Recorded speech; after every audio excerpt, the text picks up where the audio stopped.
I'm going to introduce someone I've known for quite a few years now, Los Angeles City Councilman Paul Koretz. But I knew him before that because he used to be a state legislator. And what I remember best about Paul Koretz, and even today, is that he is a major fighter for animal rights and the environment. He's involved in a long-term project in Los Angeles to save a kind of a trail or protected lands so that the cougars that the city of Los Angeles and Los Angeles County residents are trying to save from extinction, so that the cougars can move around and essentially mate with other cougars elsewhere and not disappear. So he's not just a guy who's concerned about the housing wars. He's got a broad picture of the world. So I'd like to introduce Los Angeles City Councilman Paul Koretz. Take it away. Well, thank you kindly, Jill, and good morning.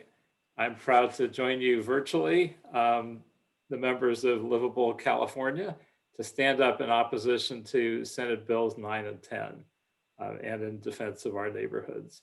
And I want to thank Jill and Rick for making this happen and for having me here.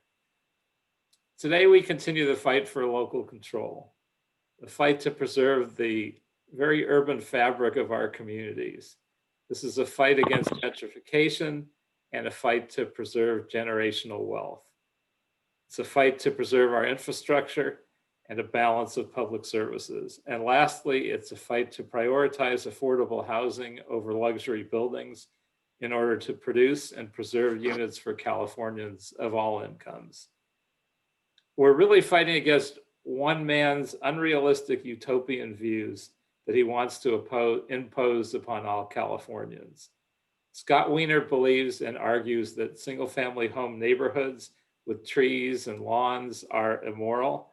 And if we scatter much denser luxury market rate units throughout neighborhoods throughout California, that all will be right with the world. From my point of view, all will be right for developers, but not much else. As we saw in our fight against SB 50 in 2019 and the 9 bad bills of 2020, especially SB 1120, the associated marketing mythology for SB 9 and 10 will cause confusion and false assumptions. And each year, Scott Wiener says, well, now we've made it more moderate and we've changed it. Now it should be acceptable to everybody, when in fact, the bills are not that different. And in some cases, year to year, they're only made worse. First, a few realities though. Most California cities and counties are in dire need of more affordable housing. But I can tell you that consistently, these bills miss the mark in obvious ways and will only degrade our communities. SB 9 and 10 focus on producing market rate units, in contradiction to the vast majority of California's locally adopted general plans and housing elements, which contain detailed goals, policies, objectives, and programs crafted by our local governments to guide the development of very low, and moderate housing production. I'm repeating what I've said on record before. State control of local zoning undermines not only the integrity of cities and counties, but strips residents of their ability to engage in a meaningful planning and community building process. At the local level, we understand the politics of proximity. Land use is a local issue.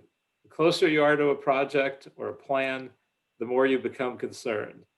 Move away from the project, and the project's impacts to be of lesser importance.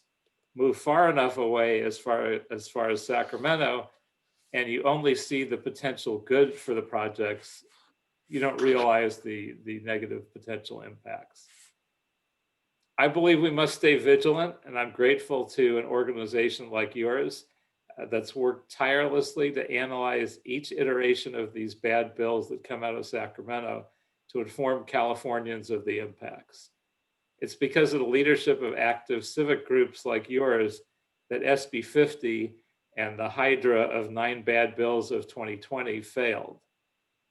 And now with the organization and support that you're continuing to build, the fight to protect our neighborhoods will continue and will continue to be won. I should remind you, though, how close we came to the passing of SB 1120. It was partly because we had earth-shaking events happening in 2020. We had the terrible COVID crisis, which continues unabated. We had the unbelievably disastrous killing of George Floyd and many months of introspection after that. We have the economy that is getting worse and worse, and cities that are close to bankruptcy, including Los Angeles. I think we'll get through it. I know we'll get through it, but it's certainly been a distraction. And so when we had SB 1120, up the last week of the legislature, it was a battle. A lot of us were calling legislators. I was calling and texting my friends in the legislature up until midnight. And we managed to keep the bill at bay. It finally just squeaked over the 41 votes that it needed right around midnight, and they ran out of time to transmit it to the Senate, and so it failed. But we beat it by a hair, and we don't want to be in that position again. The last time in the Senate, which was the House of Origin, where it was introduced, I believe it had only one vote in opposition. I think it was Senator Henry Stern.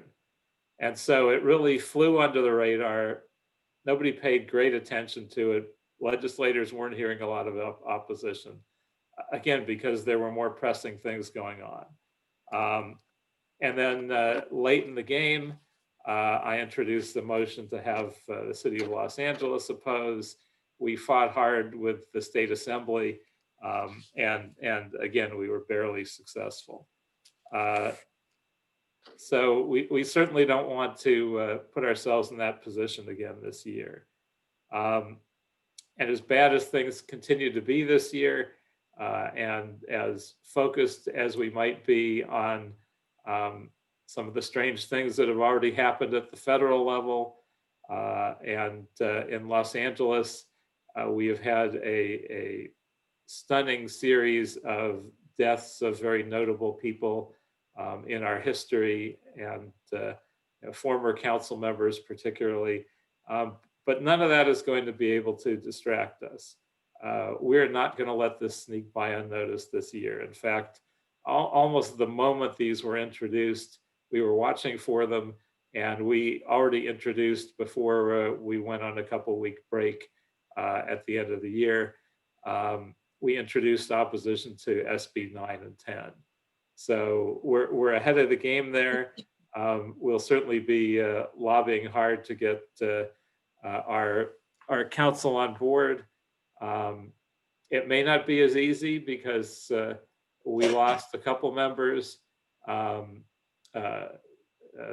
Council President Herb Wesson was term limited out, and David Aru, who was probably the other strong leader in opposition to all these bad bills, was defeated. So we lack a couple of the strongest opponents, and we've gained at least one member that's very sympathetic to them. So it will be a little more difficult, but I think because we'll be fighting from the beginning, we'll make it happen. Also, some of our state lawmakers think that homeowners and the elected representatives of our 482 cities and 58 counties are trying to block the development of new housing. And I don't think that's true. They need to stop blaming us and start looking at themselves. State regulations filled with unfunded mandates and endlessly lengthy, expensive, and complex processes prevent local innovation in the realm of housing production. And in order to keep our plans current in Los Angeles, we now have the largest planning department in the nation. If you ask any planner, They'll tell you stories of the time they've had to spend endlessly researching state laws in order to ensure compliance, even for the simplest and most straightforward changes in a proposed plan. At the same time, local planners struggle to build consensus and update plans as they explain the new realities of land use law to community members who stand appalled and in disbelief by state rules that were adopted without any input from them. Usurping local control means grassroots solutions are not given an opportunity to take hold as they're snuffed out by state rules. We must respect our varied ways of life and have a place for everyone. Let our residents and our local governments decide what should be by right and what should be discretionary.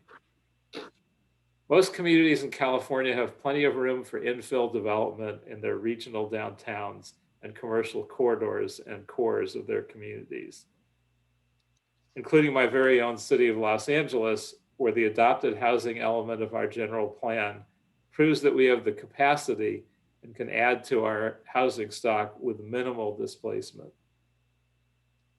55% of California households own and live in single-family homes. And the largest displacement of the residents of stable single-family home neighborhoods is uncalled for. We don't need to force our communities to give up their way of life and the unique character of their communities when we have so many opportunities to grow without the senseless and hostile disruption resulting from these bills if they become law.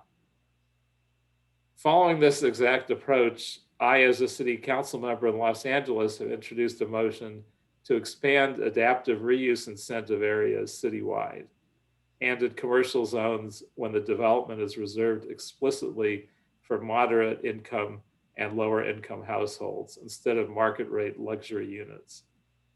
My motion will go through the process so we can perfect this concept by including stakeholder participation. I don't fear comments, I welcome them so that the appropriate policy and development can be achieved.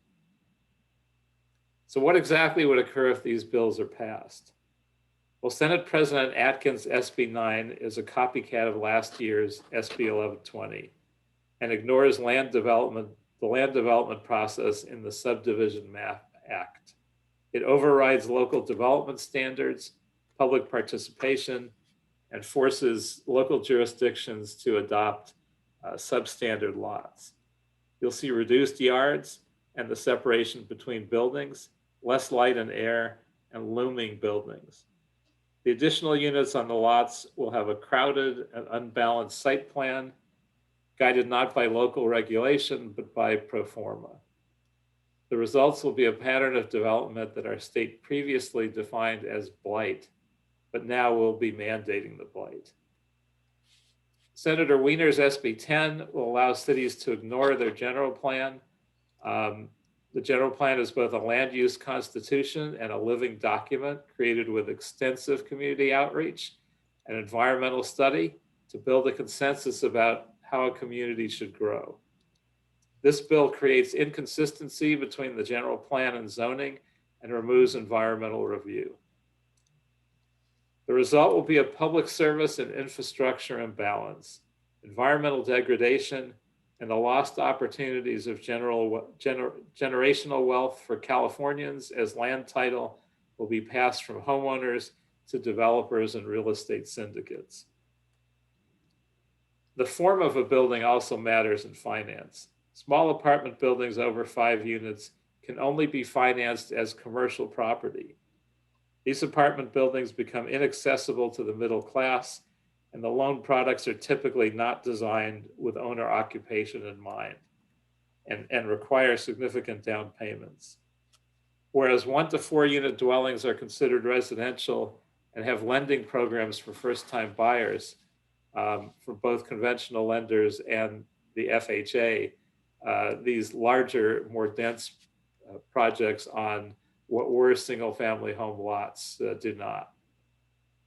And last year with the 9 bad Hydra bills, there was some interpretive confusion even among our own city staff who looked at each legislative bill as a standalone idea and sometimes recommended support for these terrible bills or sometimes support if amended, without the amendments causing the bills to become less of a problem. The nuance of city planning rules, neighborhood by neighborhood, historic neighborhood versus industrial, hillside versus valley, transit corridor versus transit deserts, were already complicated. The impacts have varied and often are ridiculously negative, especially when included with our current planning complications. So for 2021, I'm out in front. I'm leading our city to ensure that we're clear about what these bills do and where we stand. Our opposing resolutions, with your support, will become the formal position of the city of Los Angeles, hopefully early, which is key. A lot of legislators look to what the city, what a city of our size is saying very early on. So please join us in the fight to protect local control, and together with other local leaders and citizens groups and other cities and counties like yours, we can win in the next round of bad bills in my city and across the state. I want to remind you, though, that Senator Scott Wiener just doesn't and won't take the hint that his housing ideas are wrong for California. It's terrible for LA, but even his own hometown of San Francisco hates them. And he recognized this, for instance, against SB 50, when from his own Twitter on December 17th, 2019, he said, Board of Supervisors just voted again to oppose SB 50. The board has now voted to oppose it not once, not twice, but 3 times. We get it. You don't like it. Yet for some reason, Scott keeps recycling the same bad ideas and expecting a different result. And sometimes that happens. You find a year where we're not vigilant enough, and it could squeak through. But this is not going to be that year. So I ask you to contact your state and local elected officials and contact them early in the process, particularly your state senators early, because we don't want to see no opposition the way we did last year. Ideally, we'd like to see it die in committee in the House of Origin, although that will be difficult because the president of the Senate is so strongly behind this issue. But let's get on it early. I think we can make sure that this doesn't happen, but also I think we should work with all our local council members and supervisors to develop solutions. And that's one of the arguments that are made in the legislature. Well, you're not proposing anything. So let's propose some measures to actually address the real shortage, which is not luxury housing. The real shortage is low-income housing, moderate workforce housing. And I think we can propose changes in our local zoning to actually produce what we need to keep people off the street, to allow people to live near where they work and not have to drive 50 or 60 or 100 miles from an affordable home to their place of business somewhere in Los Angeles. So let's do it. Let your state legislators know we're not ignoring the real problems. We're trying to address them, but these bills and destroying neighborhoods is not the answer.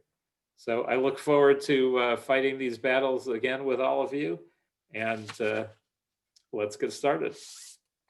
Wow, that was fantastic, Paul. I want to say that we have 225 people on, and that is a huge record for our teleconference. So you're a superstar, apparently, Paul.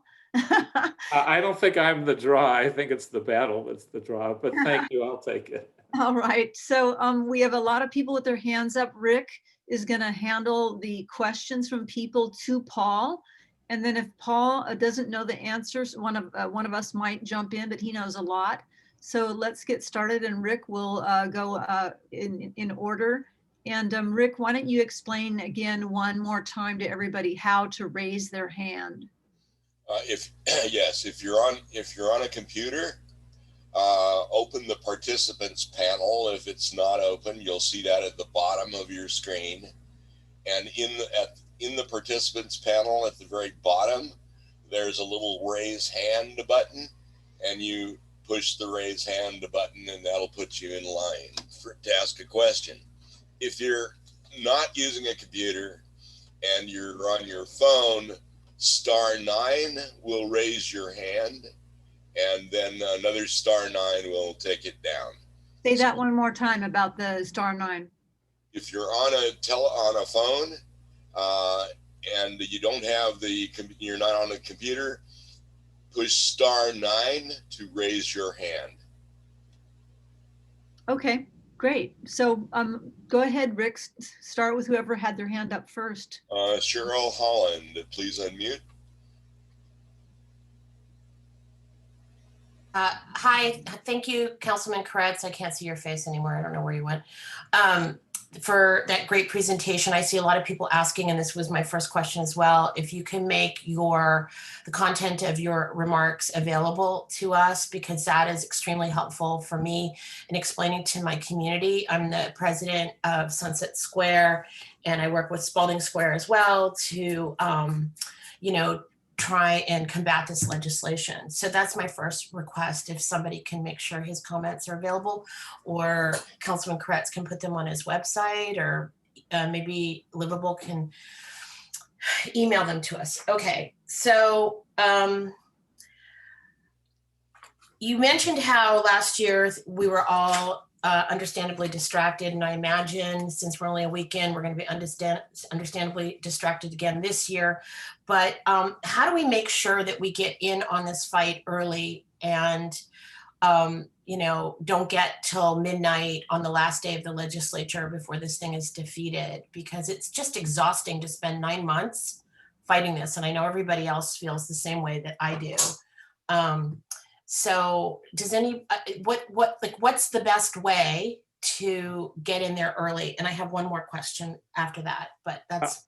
Well, I would say, despite the exhausting part, it was certainly less exhausting for me to spend only a month or two on SB 1120, but it wasn't good to have to fight that from behind.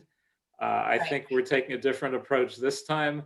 While there are other important things going on that will be going on this year, and I'm certainly very involved, in the COVID issue especially. We have our eye on the ball this time for sure. So we've started the opposition earlier than any other year.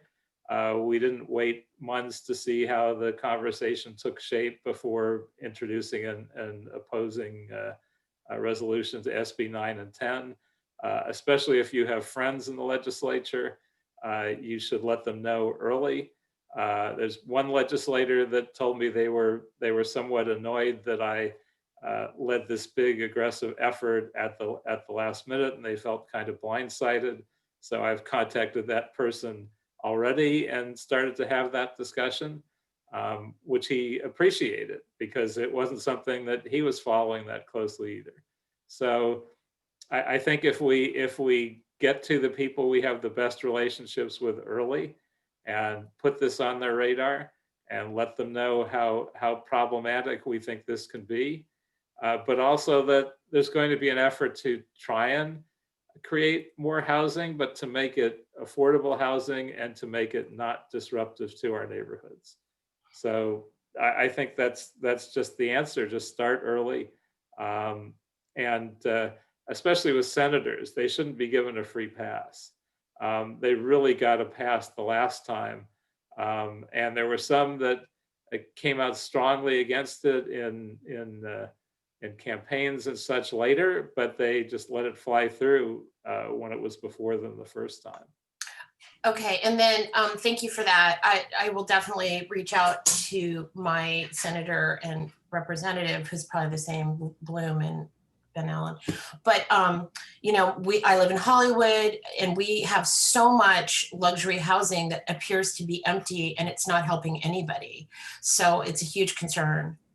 And you may not be aware, there's also an investment strategy to that, I know. which is that trading blocks of housing that's never been occupied seems to have some great value. I'm not sure I understand it, but we tried to address that. Mike Bonin and I were pushing for a tax on units like that were intentionally kept empty as a block. I recall We that. Yeah. couldn't get it through quickly enough, but presumably we will do that again at a later point in time for 2022. And then my second question, I'm sorry if I just really quickly, do you foresee any legal challenge should this stuff be adopted? Oh, I'm sure there'll be legal fights as well.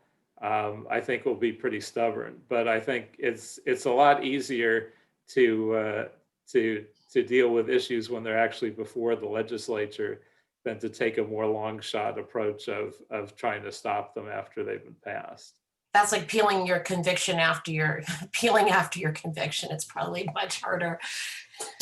Certainly Donald Trump has illustrated the less advisability of relying on trying to challenge rather than to actually win an election.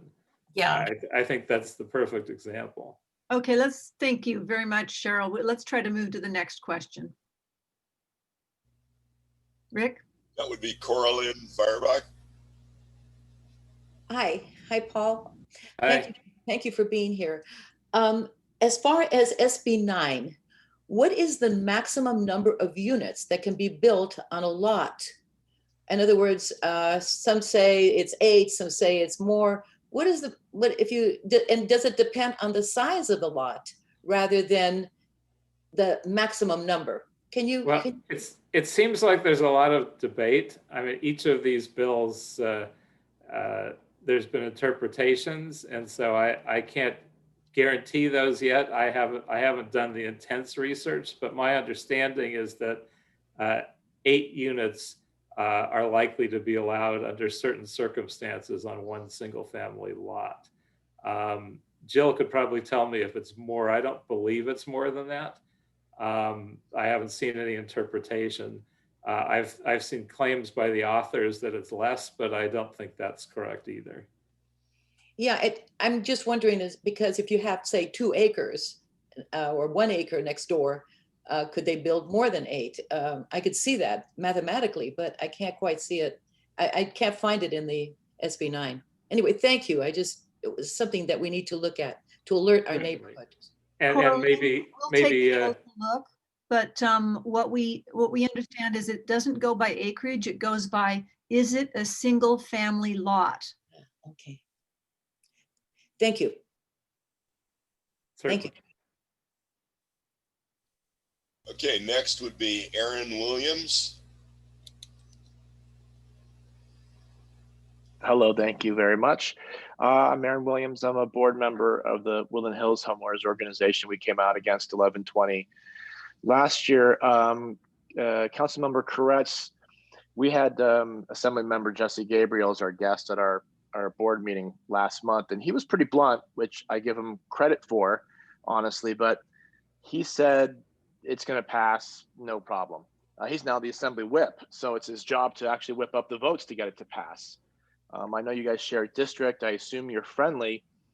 What can you as a peer-to-peer colleague, and what can you do to help persuade him that's not the right course of action, or if you can?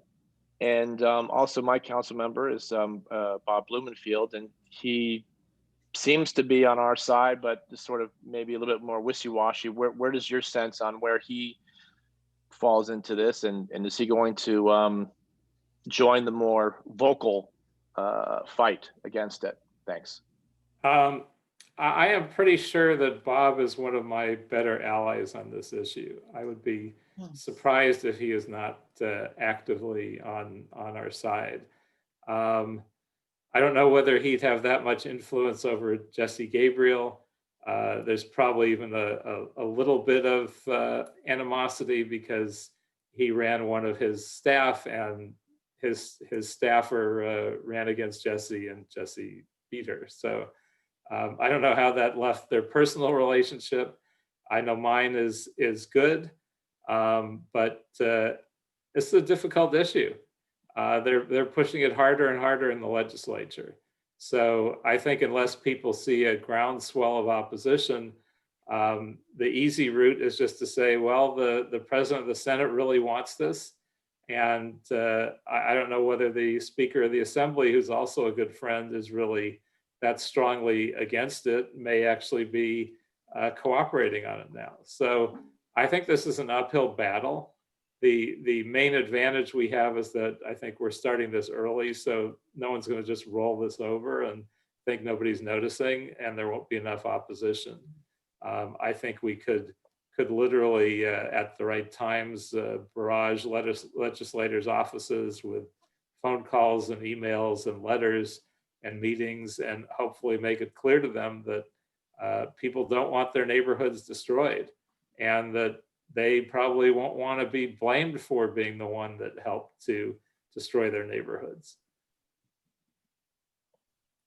So I'm not sure I have a better answer than that. There's no guarantee, but I think we just all have to hit it hard. And like I said, I've already let Jesse know that I've introduced opposition to it in LA, and that we'll continue to oppose it. Thanks. Okay, Margaret Clark. I'll unmute you, Margaret. You're muted. There. Not doing it. Can you hear me now? Yes. Yes. Okay. I'm Margaret Clark, a council member in Rosemead, and last year on the SB 50, Paul, we really loved what you were saying, and I sent kudos to you, to Gail, and Yes. because and it was in Lemert Park, and I grew up in Baldwin Hills and shopped in Lemert Park. Before the rally, I drove around my old neighborhood and became emotional as I realized that these homeowners are probably 95% are Black homeowners, and they work their tails off to get the American dream, to get of home ownership against all the discrimination that they've had to overcome.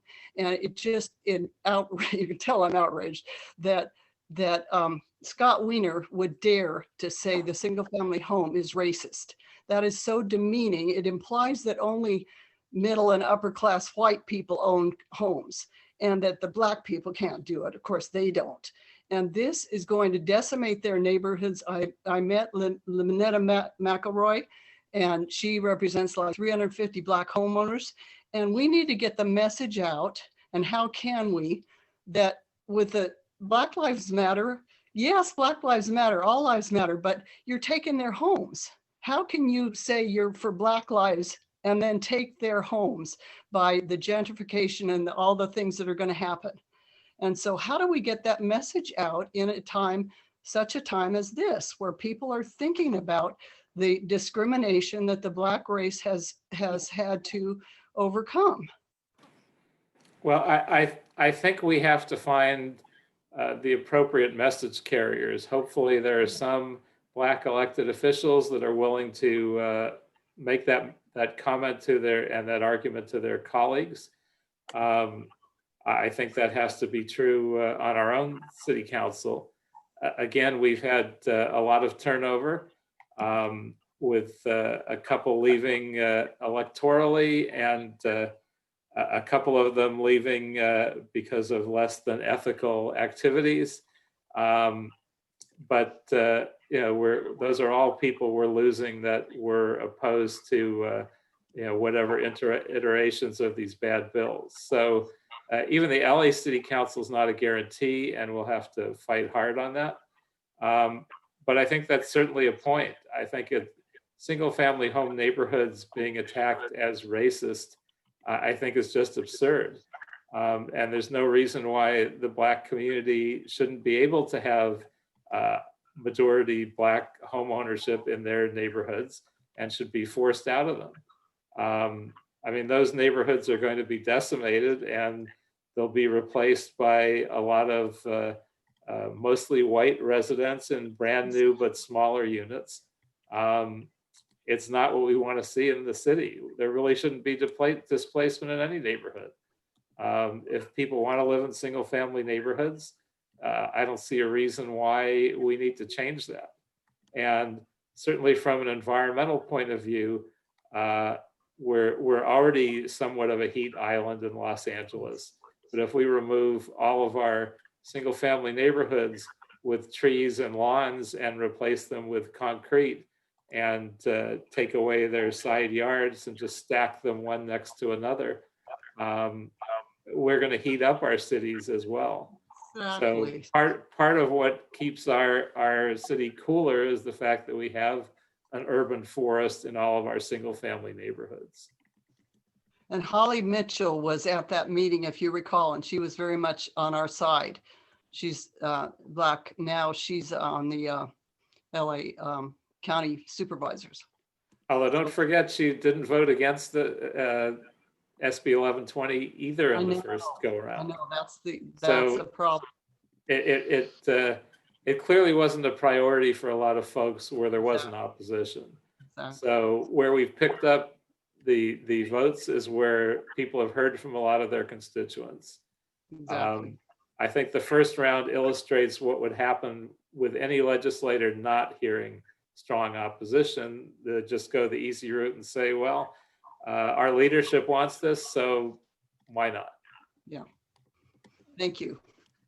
Next is Shane. Hi, Councilman Koretz. I had a question. Can you hear me? Yes.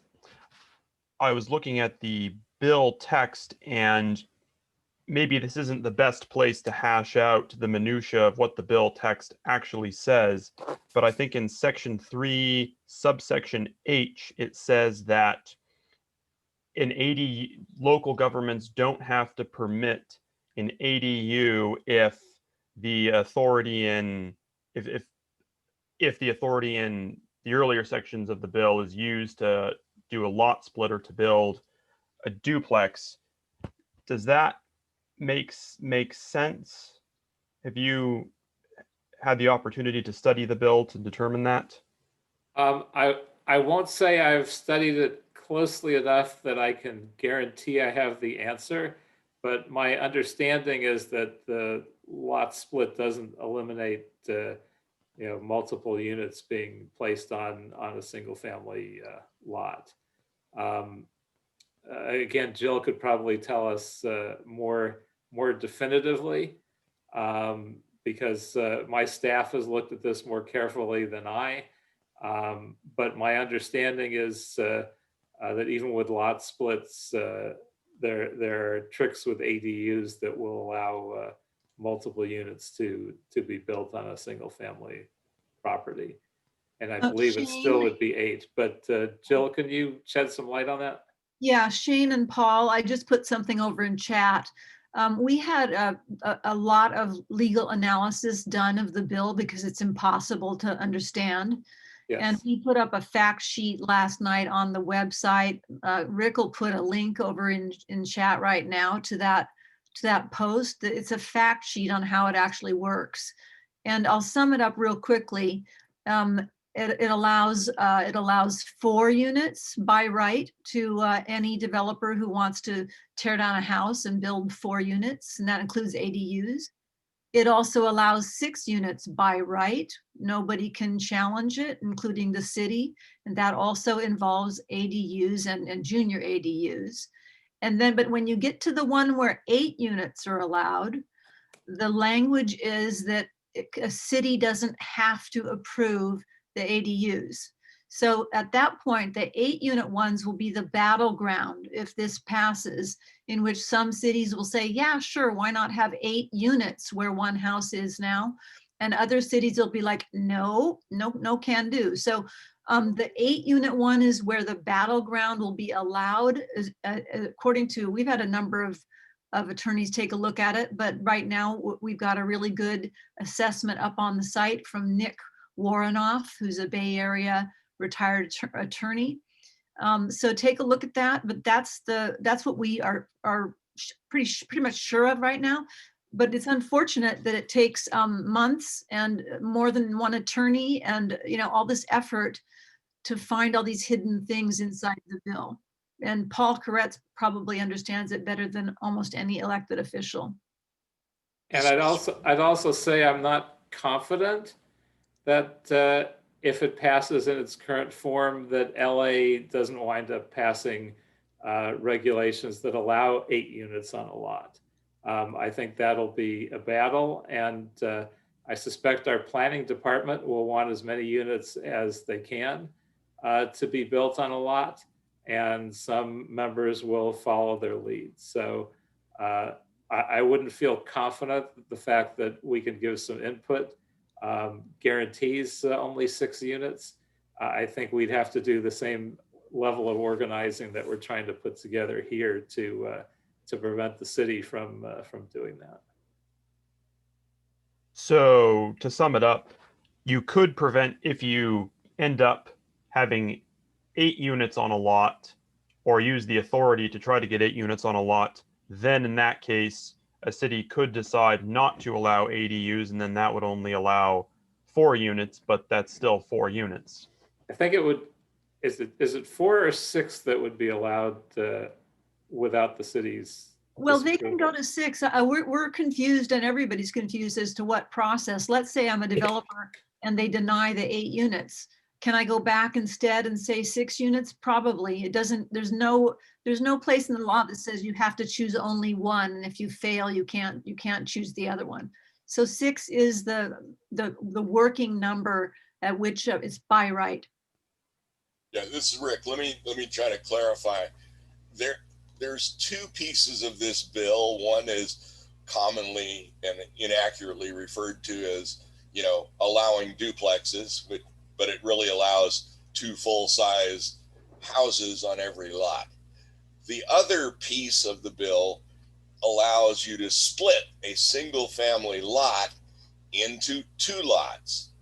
So it's only in the circumstance where the developer uses both pieces of the bill. A, he splits the lots, and B, chooses to put 2 units on each of those split lots. It's only in that circumstance that a city council can not permit additional ADUs and hold what would be 8 back to 4. But it is only in that circumstance where both the lot is split and the developer chooses to use put 2 units on each side. And just to make it your nightmare even worse here, folks, the lots how small can they split down a lot? They can take it down to, I think is it 1,200 square feet, Rick? The small, huh?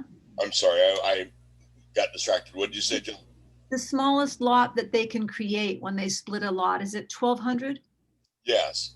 So those are tiny. So if the average size of a single family lot in California, and in fact in the United States, is around 5,000 or 6,000 square feet. So what you're going to see is developers coming into any neighborhood they view as attractive and splitting lots and tearing down the house. That's going to become one of the biggest problems. Thank you very much. That answers my question and clarifies it. Thank you, Shane, and thanks for your super cool logo there. That's nice. Moreno Valley, Inland Empire, go for it.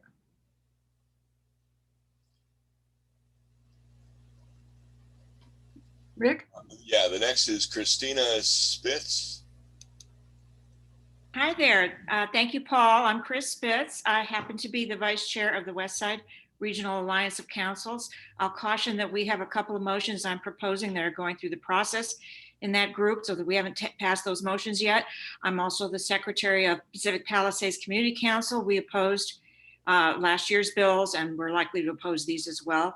But I wanted to just speak individually, a couple of things.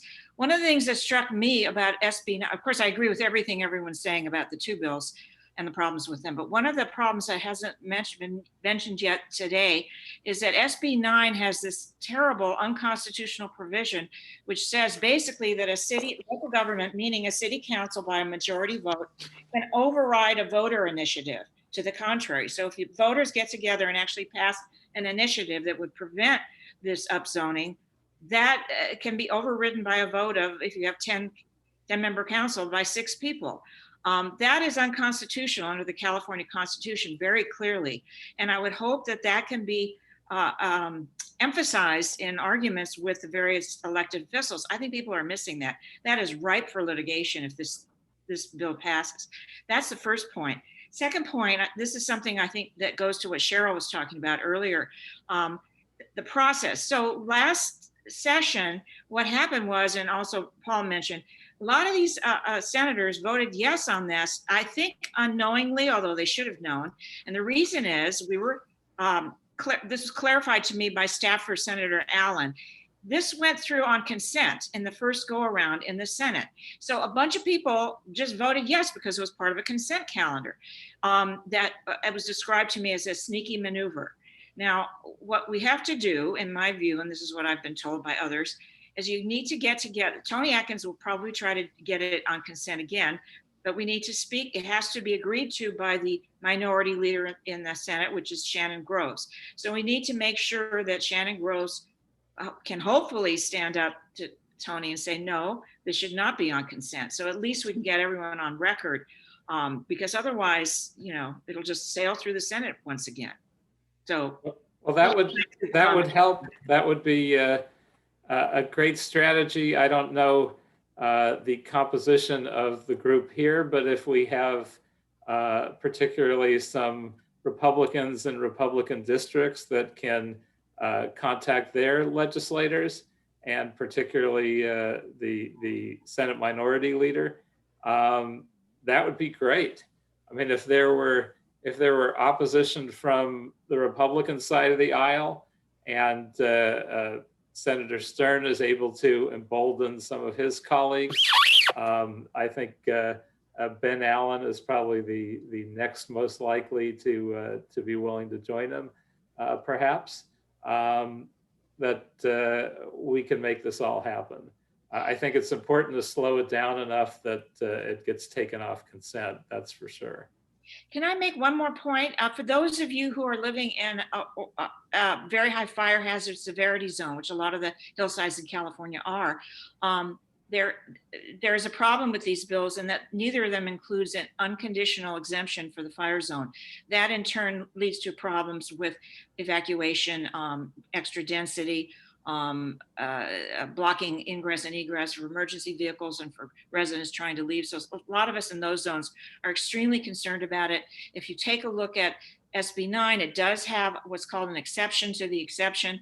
It's very confusing. People can contact me if they want more information, but a lot of times we'll see Senator Reeder and others saying, oh no, there's an exemption for the fire zone, but it isn't an unconditional exemption. So everyone should take a look at that. Yeah, I think that part is confusing, and those zones definitely need protection. And in many areas, the streets never anticipated major development, so they're very narrow and windy and blind curves, and it's just difficult for fire equipment to get in and for people to get out. We certainly saw it during the Bel Air / Getty fire that I had in my district a few years ago. Plus you add the complications of some of our transportation apps that tend to direct people where there's not much traffic. And they actually were directing people into the fire area that we were evacuating because they were showing very little traffic. There are a lot of dangers, and this kind of density in the hillsides will greatly exacerbate that and be quite problematic.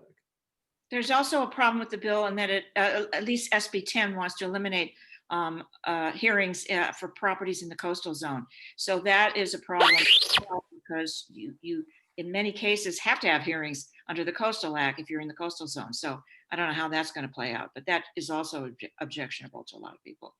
I'm sure that would be a legal battle.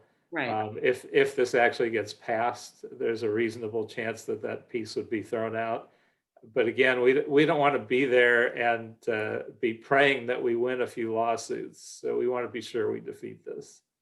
And Chris and Paul, I just want to add for people, we've got 225 people here today. That's a huge turnout. we are now talking about a different bill. We're talking about SB 10, which is sort of a twin cousin to SB 9, but it does something completely different. As Chris was explaining, SB 10 allows a city council through a simple majority vote to undo any land protection initiative put forth by citizens and approved by citizens on the ballot, which is a constitutional right in California. Scott Wiener's SB 10 allows a simple majority of a city council to undo land protections such as urban boundary protections, shoreline protections, canyon protections that have been approved by a city, by the residents themselves through the initiative process. And if you go to our site, we have a list right now on our under our news button that has a story about what we know of 25 cities right now that have special land protections. Redondo Beach, all kinds of places. Ventura, all the way down to Santee, which is a suburb of San Diego. And so we found 25 of them. We don't know how many there really are. All of those can be overturned by a simple majority of their city council if SB 10 goes through.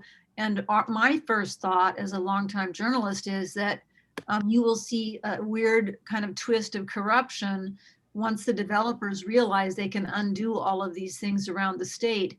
They will back city council races. They will get involved in changing the mix on a city council on some, especially on the ones where there's only 5 or 7 council members, so that they can override citizen initiatives. So that's just me being paranoid, but that's what it opens up.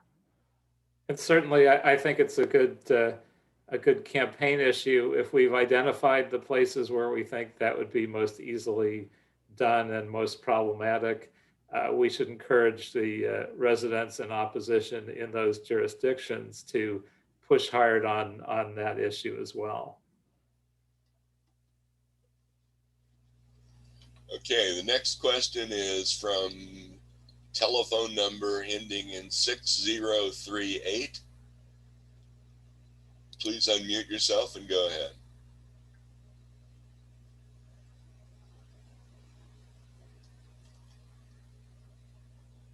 Hello, this is Wendy Henning, and I'm a resident of Long Beach in the Belmont Heights area. And first of all, thank you very much for your preparation and everyone who's spoken so far. I'm just a concerned resident who lives in the area along with my family who lives a couple of blocks away. And one of the huge issues we have is parking. I live in a mainly residential street. However, on both sides of either end of the street, there are large complex apartment buildings, and it is virtually impossible to park. So my concern is giving up any kind of strength to any other than the local people is wrong. We need to protect our areas. We need to make certain that we don't end up with too many apartment buildings, more than what is already in our areas if we're having issues already. I hope that that our council would not be the only ones voting on approval of the issues that we're having right now. So I thank you all, and I hope that we give some strong consideration to local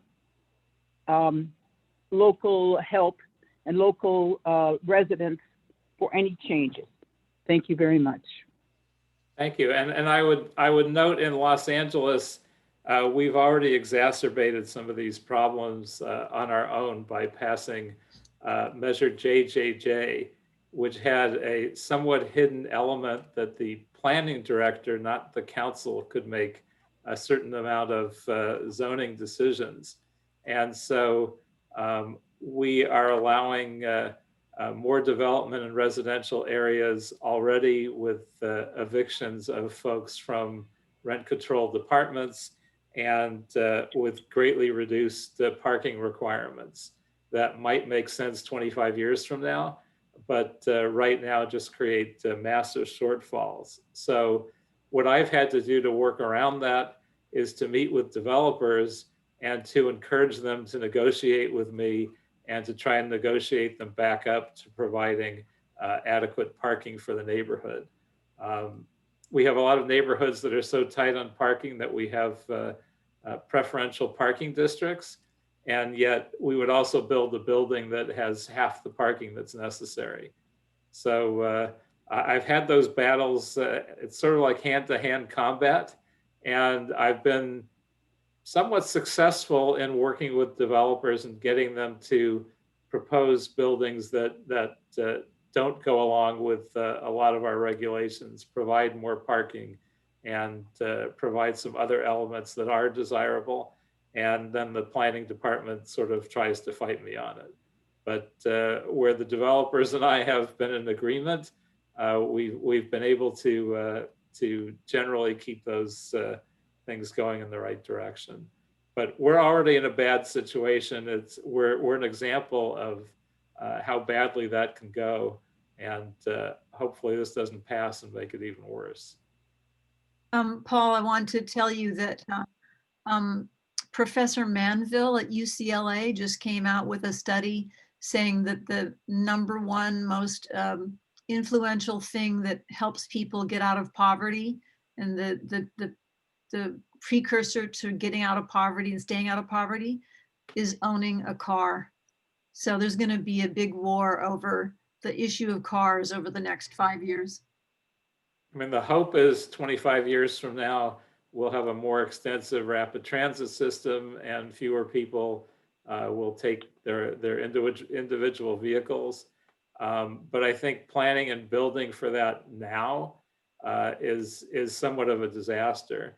The way we've tried to deal with it, especially with some commercial or mixed use properties on commercial corridors that are a number of stories, is we've tried to get them to design parking so that if a floor of parking isn't needed 25 years from now, they can convert it to office or residential and design it more easily to do that.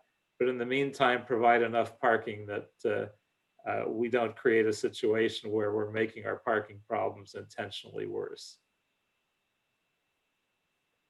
Okay, next question is from Martin Lipkin. Please unmute. All right, can you hear me now? Yes. Yeah. All right, this is two things that I just wanted to present to Councilman Koretz. First of all, it seems there's an overall lack of awareness of any of these issues in the Southern California area. They seem to be more attuned to it in San Francisco and Northern California, but the LA Times and the Daily News, there's no mention of any of this. There's no analysis, there's nothing. I've always believed, being an old newspaper editorial writer in Colorado, if you want to get in the news, you have to make news. And what I'd like to ask the councilman is, why hasn't the LA City Council or whatever launched a major campaign against Wiener and his moronic ideas and his destructive ideas? And why haven't you guys gotten together? I know there's a few people on the city council that are like standoffish, or the new lady that took David Ryo's place. But you know, there's a majority of folks on that council that don't want any of this crap coming down from San Francisco and or Sacramento. And why haven't you guys been more forceful with and corralling the media? I think it's really something that you and Bob Blumenfeld and everybody else needs to do. You guys have not made the papers. There's no awareness of it. And I agree. I agree, but it's difficult. And also, you shouldn't mistake the majority of the council having supported it in the past for incredible enthusiasm on the part of all council members that voted to do that. That's because they don't understand it. In some cases, they don't understand it. In other cases, they're just not that enthusiastic. I mean, we know there are some that are very sympathetic to it, but listen to their constituents. I think the mayor leans towards this line of thinking. He's a good friend, but we don't agree on this idea of planning. I think he leans more towards the idea of providing less parking and trying to build more market rate units. And from my point of view, it's a trickle down theory that never works in economics. Yeah, but Councilman, you got to gin up the people. You know, you got a lot of the council people that are sitting, well, yeah, let Sacramento work the way it works. They wouldn't have that attitude if you and Bob and the pro neighborhood folks on the city council got in the news and started ginning up the areas, and that includes everybody else, not just LA, but that includes Long Beach and all of you other folks from the other areas. We've got to start making news and noise, and you've got to start getting the neighborhoods behind you. Right now, you don't have anybody behind you because you only have 226 people in on this call, and this should be thousands, frankly. And that's a major problem. You got to start ginning up the awareness. I don't disagree. I don't disagree with any of that. I would say I have tried to do what I could do largely on my own. I've gotten editorials into the LA Times against some of the past bills. I've gotten other editorials placed in places. We've done an occasional press conference, but I think this time you shouldn't underestimate how good it is to be at the start of the year, very early in the legislative process, and to have over 200 people on board and ready to start organizing. We're light years ahead of where we've been in the past. So I totally agree with you. It'll be easier to do press conferences when everybody can go live. Some of my colleagues are participating in them. Honestly, I'm not. I'm vulnerable enough that I'm not going out until at least I have a vaccine. Hopefully in a few months, we'll be at a point where we can hold the public press conference.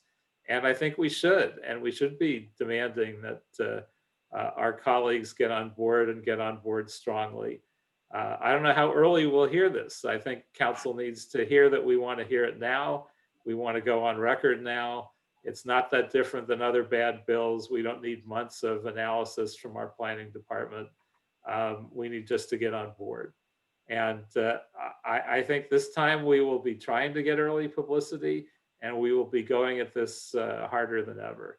But I get your point. I don't think the majority of folks ever understood what we were doing. And I think the majority of folks, the overwhelming majority, 99% of the people, don't realize that Measure JJJ changed a lot of the development in the city of Los Angeles, and that we're now, projects that we would have fought before are now by right, and people are just forced out of their homes. And we've lost thousands of units in Los Angeles that were rent-controlled units, many thousands of units to development, and we're in a lesser position to fight that because of the measure that passed. But this would only make things much, much worse. Well, you know, Councilman, you guys have a bully pulpit with the LA City Council. Even just a few of you getting together and putting out a call for the replacement of Scott Wiener would generate a lot of awareness, and it would indicate that maybe there is something we can do. I know he's not our senator, but you know what? It may get the idea across to Senator Stern, who does represent us, that they need to start going after Wiener, even though they have to work with him. They need to start going after him because he is the most destructive force in California. Martin, let me take you in, Martin. I'm going to jump in here for just a second, then I think Rick's going to go to the next person. But just to answer you, I think your name was Martin. I'm sorry if I got that wrong. It's Marty. That's okay. We met. I'm on Marty. Hi, Marty. Okay.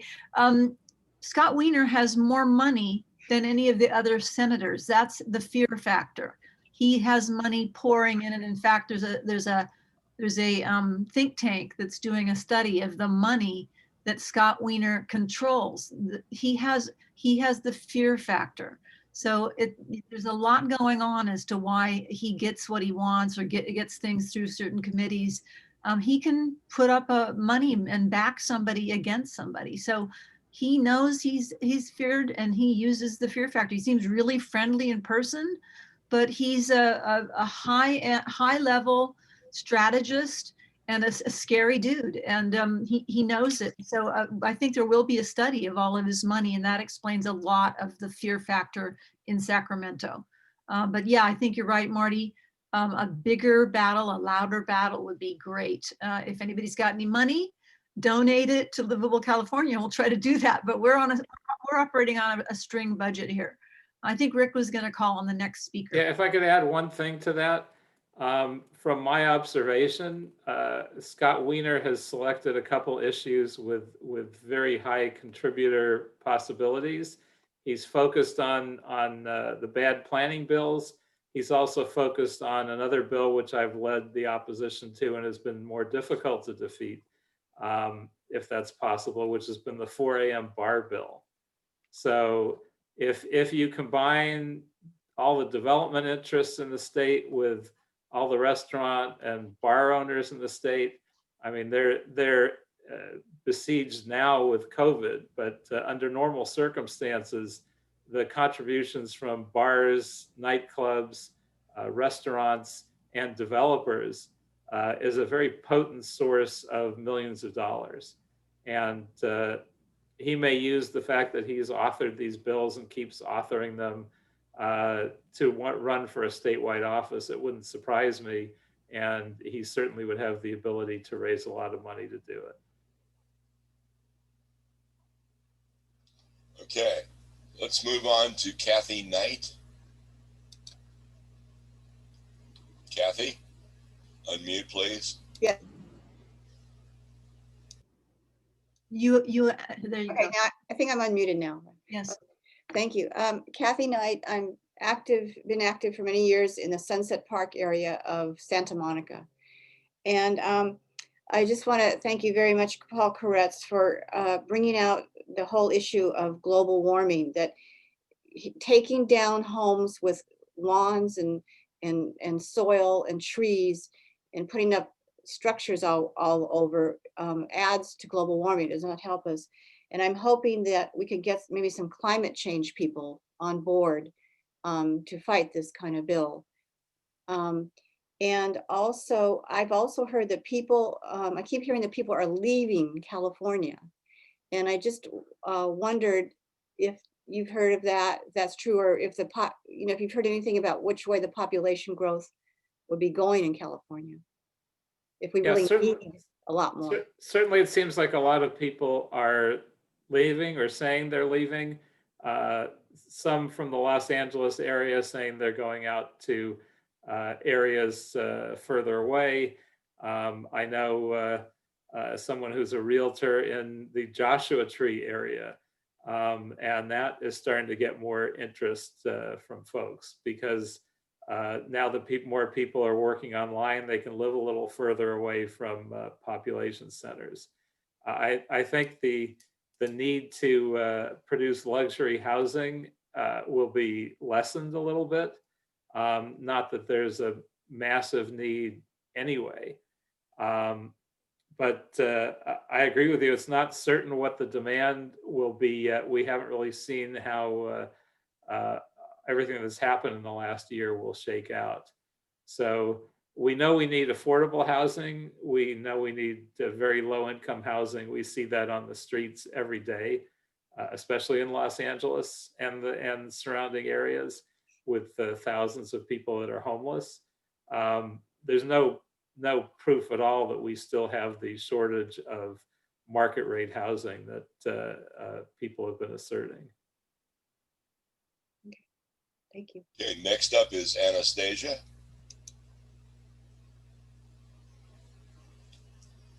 Please unmute Anastasia. Okay.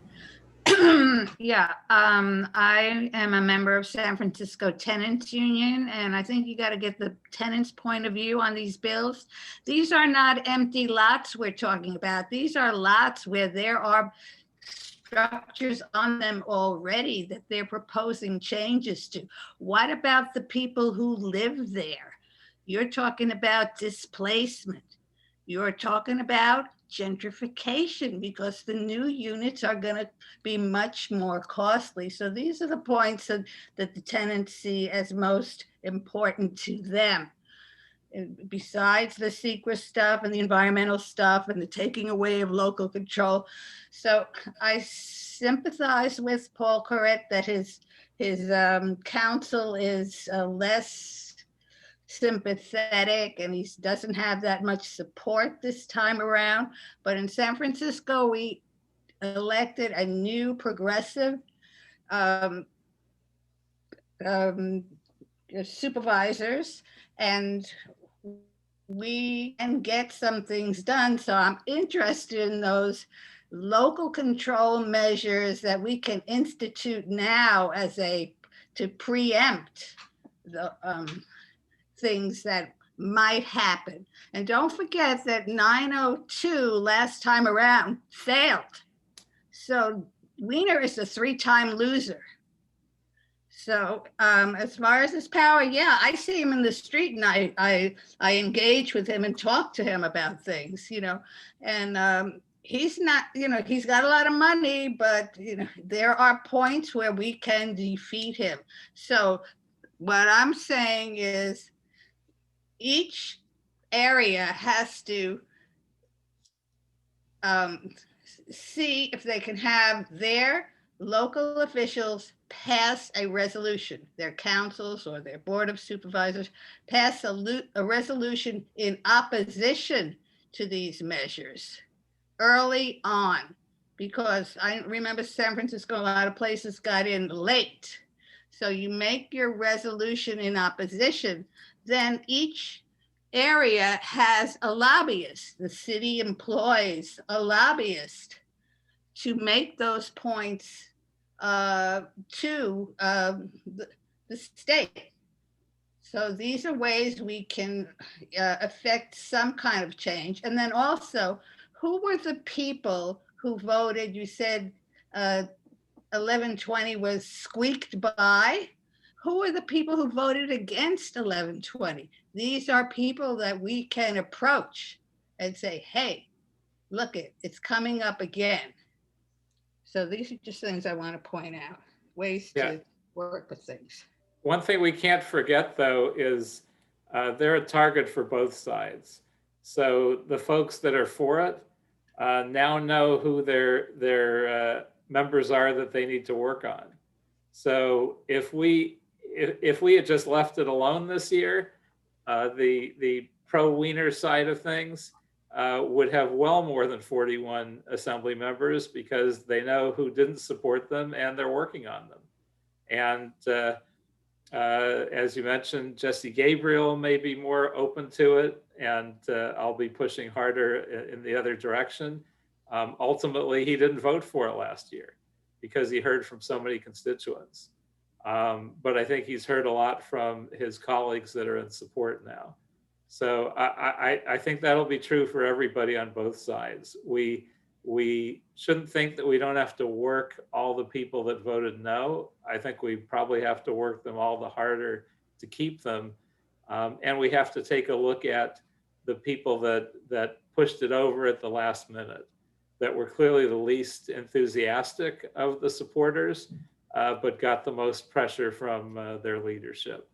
Yeah. So it's all going to be tough. I think one of the best areas that can help us the most is San Francisco, because Wiener is a San Francisco guy.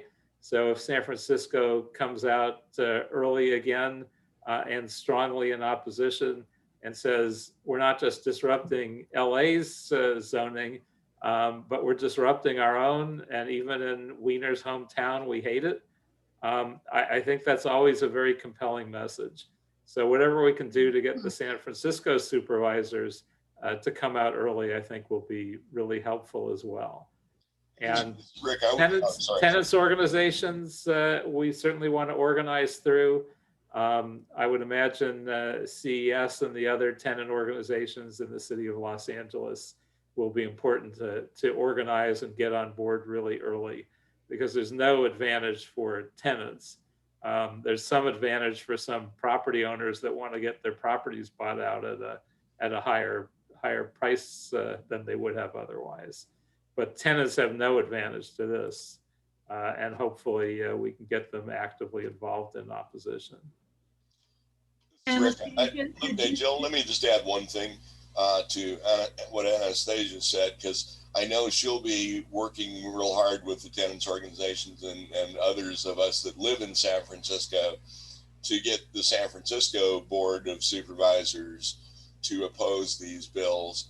But I'd just like to say to everybody else on this call, since we have people from, essentially across the state, to engage with your local council person, somebody that you know that represents you locally, and inform your local council person, get them actively working on a council resolution in all the other cities that we can reach to oppose these bills, because if the longer the list of cities that officially oppose, the more the legislators are going to have to think about how they vote on these bills. So thank you, Anastasia, for that. And let's move on to John Wellborn. Rick, could I insert one more point that I just thought of, and I don't think has been made here, which is we shouldn't make the assumption that either progressives or environmentalists are on the natural opposed, because there are arguments that have brought them on board. If anything, I think both those groups tend to lean in its favor. The argument's been made is that all of these bills have been pro-climate bills. And that's because part of the focus is to sell that and put them near transit corridors, and to say, well, this would allow more use of transit. In reality, we're finding the opposite. The people that use transit the most in LA are the people that need to because they can't afford cars. If you put it near brand new housing goes for much more than the older housing in terms of rents. So building brand new housing near transit corridors generally creates more people that don't use transit. It's somewhat counterintuitive. So I think that argument has brought some people on board, and I think it's a false argument. I don't think it's actually improving the use of transit at all. If anything, with some of the legislation that we passed in Los Angeles, we're uprooting people in affordable housing and replacing them with more units of people in luxury housing. And we're certainly seeing the results, I believe, in the increased air pollution that we're seeing in LA, even though we've put in some strong regulations, because we're doing more development, we're taking more of our canopy, and we're putting in more people that are not taking transit. Thank you, Paul. John, you want to go ahead?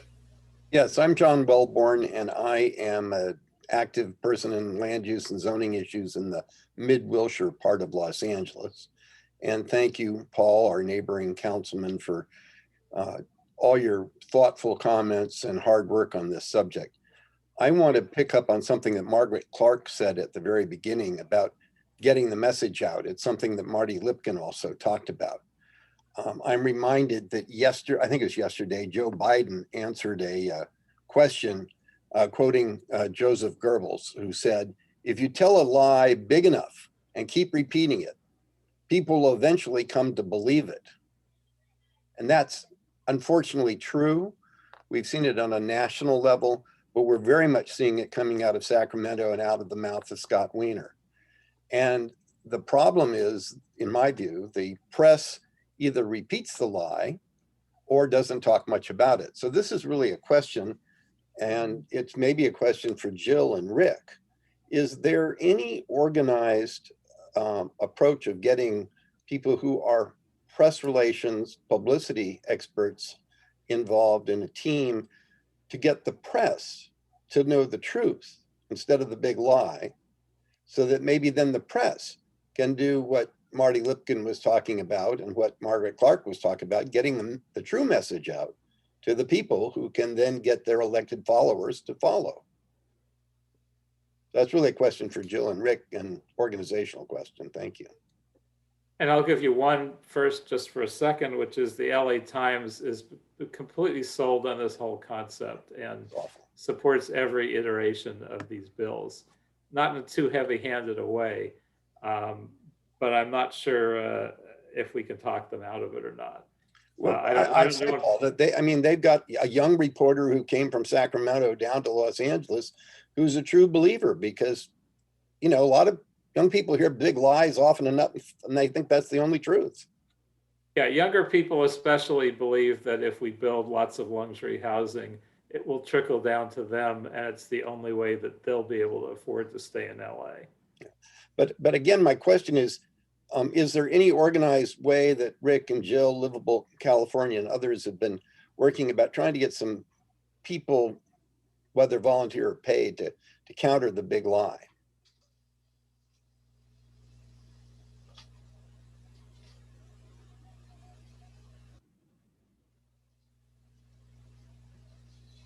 Hearing none, thank you. Well, Sorry, I was on mute and didn't know. I couldn't 100% understand the question, but I'm getting a bunch of messages from people, cell phone messages from people on this call, saying that we should ask everybody to donate to Livable. So I'll say it one more time. If we can get everybody to donate some money to Livable California, it's all volunteer, of course, but if we could get some more people involved, that would be great. So it's kind of a generic answer to your question. I don't know if Rick had anything to say. Yeah, I'll just jump in and say, money helps. I mean, last year we got donations and were able to take out some ads in newspapers, etc. But I in a second, I'm going to throw this back to Jill because she knows a lot more about what's going on with the press. But basically, the press has been decimated, and very often just takes what Wiener puts out and repeats it as fact, and that sells in the wrong direction for our objectives. But there really is not, across the state, there is not the level of truly independent investigative press that we had, let's say, 10 years ago. And Jill, I don't know if you want to expand on that, but it's just a long way of saying that changing the press's mind is very difficult. Yeah, I would say that there are 2 or 3 journalists in California who are trying to be fair, and the rest are simply repeating what Wiener says. So you have a lot of reporters who just don't have the time anymore. There used to be 50 or 60 journalists covering Sacramento, and big press dinner in Sacramento that I went to a number of times with 50 to 100 journalists. And now I'm going to say, I don't know for sure, but I'm going to say there might be 10 to 15 journalists covering Sacramento, and they're pressed, and they can't understand and read these complex bills. And we saw, I don't think we saw a single journalist who understood SB 1120 last time. They all reported it as a duplex bill. And that's because we had incredibly smart spin, I think, from the leadership in the Senate. They called it a duplex bill. We read it. We had a number of volunteer attorneys read it. It wasn't a duplex bill. It doesn't use the word duplex, but the promo at the top, which is not legal language, said it's a duplex bill. So we couldn't stop the LA Times from having inaccurate coverage. It was unbelievable. I suppose that if everybody on this call were to write to the LA Times news editors and say, hey, you guys were so wrong, why don't you get it right this time? It might make a difference. I don't know. I mean, Paul, you deal with the media from the other side on occasion. How do you get the media to understand they've got something wrong? Well, I mean, media and editorial boards may be two different things. And I think there are sharp people on the LA Times editorial board. I think they're sold this issue philosophically, but I don't know if our side has ever sat down with them and really debated the idea that trickle down luxury housing is not going to solve our affordable housing crisis, because I believe they are legitimately concerned. They constantly push us on homeless issues. I think there's also an opinion out there that if government actually cared, there'd never be 40,000 homeless on the streets of Los Angeles, which is totally wrong. We're trying everything we can think of, but it's just not an easy, simple solution. I think it would take meetings with editorial boards with the people that understand the issue the best. And if they're willing to sit down with us, debate whether this is the right approach to actually solving the state's problems or not. And we might make some headway. Beyond LA Times, I don't know, most publications in the state are not that careful or not that knowledgeable. And even the LA Times reporters are sort of overrun with issues. It's a much smaller paper now. They have fewer reporters. It's just difficult, and they're the best in the state. The rest, I think, are shells of what they were. It's just very difficult. But I think working the press, getting editorials in local papers, I mean, getting letters to the editor, it's all part of the piece of it to generate more discussion. Paul, again, that's very thoughtful. I would argue the Southern California News Group and the Daily News in the Valley actually does give better, less prejudiced coverage. But I think, Jill, what you've said and Rick has said, that contributions will help to Livable California. There's not an organized professional press outreach. I will note that there are a fairly large number, scores actually, of Angelenos in the central part of Los Angeles who are by and large single family residents who are concerned about these statewide issues and as well as local issues. And there has been discussion about trying to have a better communications outreach. And if something comes of that, I would like to get in touch with you, Jill, and make sure things are coordinated so there's a common message to the press pipeline to the people and the politicians. That sounds great. And I want everybody to know we are hearing from city leaders in the small, older suburbs around Los Angeles, such as Hawthorne, some of these incredibly dense, mostly Latino, sometimes mostly Black, sometimes incredible mix of diversity cities that encircle, especially to the south, Los Angeles. And there's a ton of single family lots. Some are rented, some are owned, and people are scared, but they don't know what to do because they got these little tiny city councils that are caught up in their own local issues. They don't have any power. So we hear from a lot of groups and a lot of people in working class areas who are working class homeowners, and the fear is spreading, but nobody knows what to do. So it's a scary time, and I think pretty much everything Paul Koretz has said has been so wise. And just to remind a couple of people who keep asking me this over in chat, Rick Hall will make a video of what Paul says. So there will be something online that people can tap into and show to groups and that sort of thing. Thanks. Before we move on to Chris LaDrake, or Chris Drakey, I'd like to point out that we're past 11:30 and we still have like 17 people that want to ask questions. So I would ask if, as we go forward, that at least on the question side, we try to just be really efficient in asking your question and then letting Paul answer, because we're going to run out of time here, and I want to make sure everybody gets their question in. Go ahead, Chris.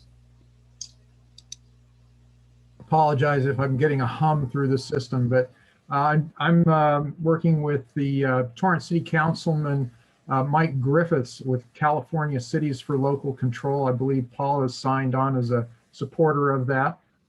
We could use all of the local electeds that are on this Zoom call to contact us at localcontrolca.com. I've listed this in the chat a few times. Hey, I'm not a very chatty person. Can you just repeat that for me to write down? Sure, localcontrolca.com. Can I also just jump in, Chris? Paul, I sent you an email a couple of days ago to follow up on a conversation with this. This is Amy Josephek. So you should have an email from me with all the updated information on our organization. Okay. So far, we have collected, 40 cities now that have passed resolutions of opposition to the state takeover of local control. We've got another 26 cities that have said that they may pass resolutions. We have over 250 local electeds that have listed themselves as opposing the loss of local control. You can look at our website. We've got all the resolutions listed there. If cities would like to use those as models, they may. So that's about all I had to say here. Thank you. Thank you. That's great. I'd like to just kick in on that, Chris. Great things your organization is doing, and I know your generic cities for against taking away local control is great. I would just ask that you get every one of those cities, including Torrance, to create a resolution against SB 9 and 10 now, because now is the time, as Paul said, to get ahead of the game, and we need resolutions from every city. And you have all of those contacts you just talked about in all of those cities. Please get them to do resolutions against 9 and 10 now. Okay, I'll talk with Mike about that, and Amy, you're here today too, so let's get with Mike and see what we can do. Cool, thank you. Next up is guest with phone number ending in 4480. Please unmute and go ahead.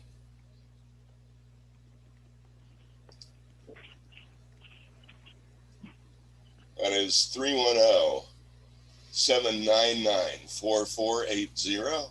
Please unmute and go ahead. What's the unmute thing? It's *6. Yes, unmute is *6. Hi there. Hi. Am I unmuted? Yes. My name is Alex Warren, and thank you very much for this really informative talk, Councilman Koretz. I am calling from Colorado, so I don't have any information in front of me, but I'll just give you a quick background on who I am. I'm a member of the LA Coalition, which has some very prominent business people, industry people. We have a housing coalition that we have been working on. We would love to collaborate. There's some high net worth individuals, and if there's a way to work together, I think that would be something that we might be interested in. The personal aspect that I have to contribute to the conversation is that I chair a smaller foundation.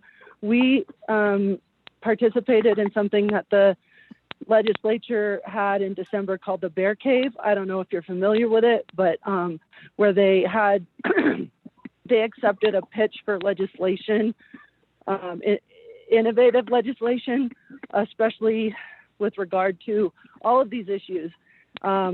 Less in particular Scott Wiener's bills and SB 10, but more the housing issues in general.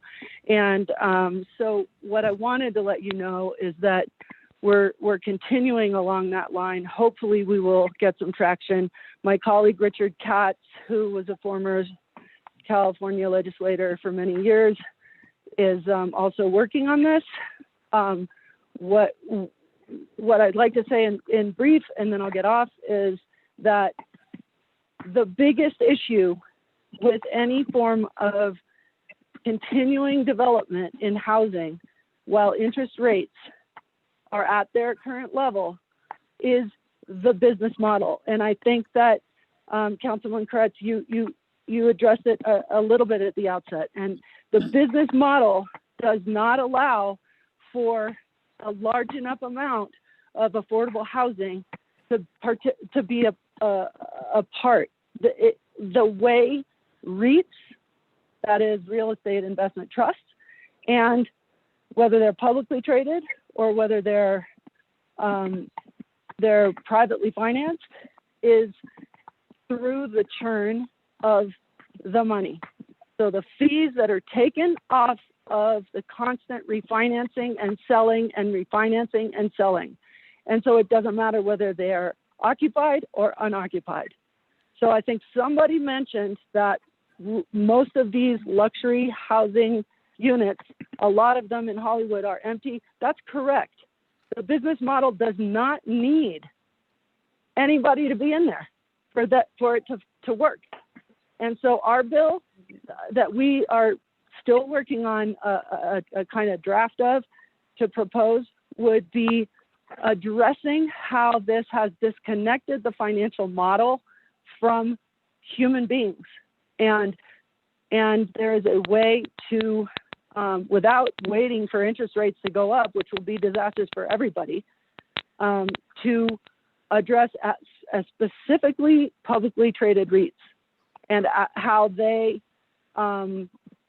invest in development in not just Los Angeles, but California in general. Anyway, thank you. I'll take any comments offline. Alice, before you go, what's a good way for me to reach you to follow up? Because we're certainly looking in the same direction. I'd love to work with you on this. Okay. I could forward my email, my personal email, to Livable California, or if you can reach, how about I just do that? Or else I'll just tell you it's alex@savingthewest.org. Saving the West, as in the Western civilization. Okay, perfect. Thank you. Did you say Alex? All right, thank you. ALEX? Yeah, correct. ALEX. Well, your group sounds great. I have a lot of respect for Richard Katz, and I'm glad to hear you guys are working on it, because we had somebody from, we had a really smart reporter from the Wall Street Journal on this talk about a month and a half ago.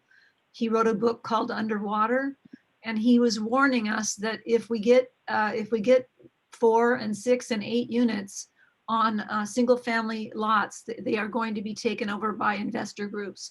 It will not be for housing people, it will be for investing, and that there's just too much money sloshing around. And we'll send you some information, Alice, on what he said. Okay, thank you very much. Thank you. Thank you. Okay, next up is phone number ending in 5038. Please unmute.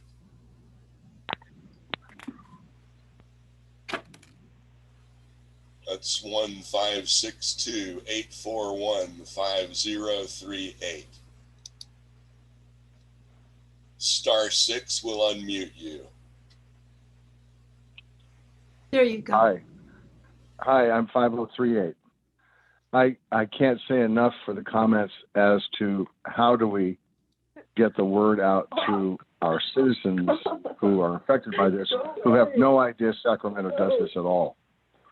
And starting with our city councils, I think, is a great choice because they have a good broadcast network. Retaining someone in with skills in this, a media expert who's got the ability to get articles published in papers and makes it their career. Perhaps, you know, for a fee assignment, we could hire them to do this, which is why we should all send money into Livable California. Everybody here should be monthly. But yeah, make no mistake about what's behind some of these housing moves.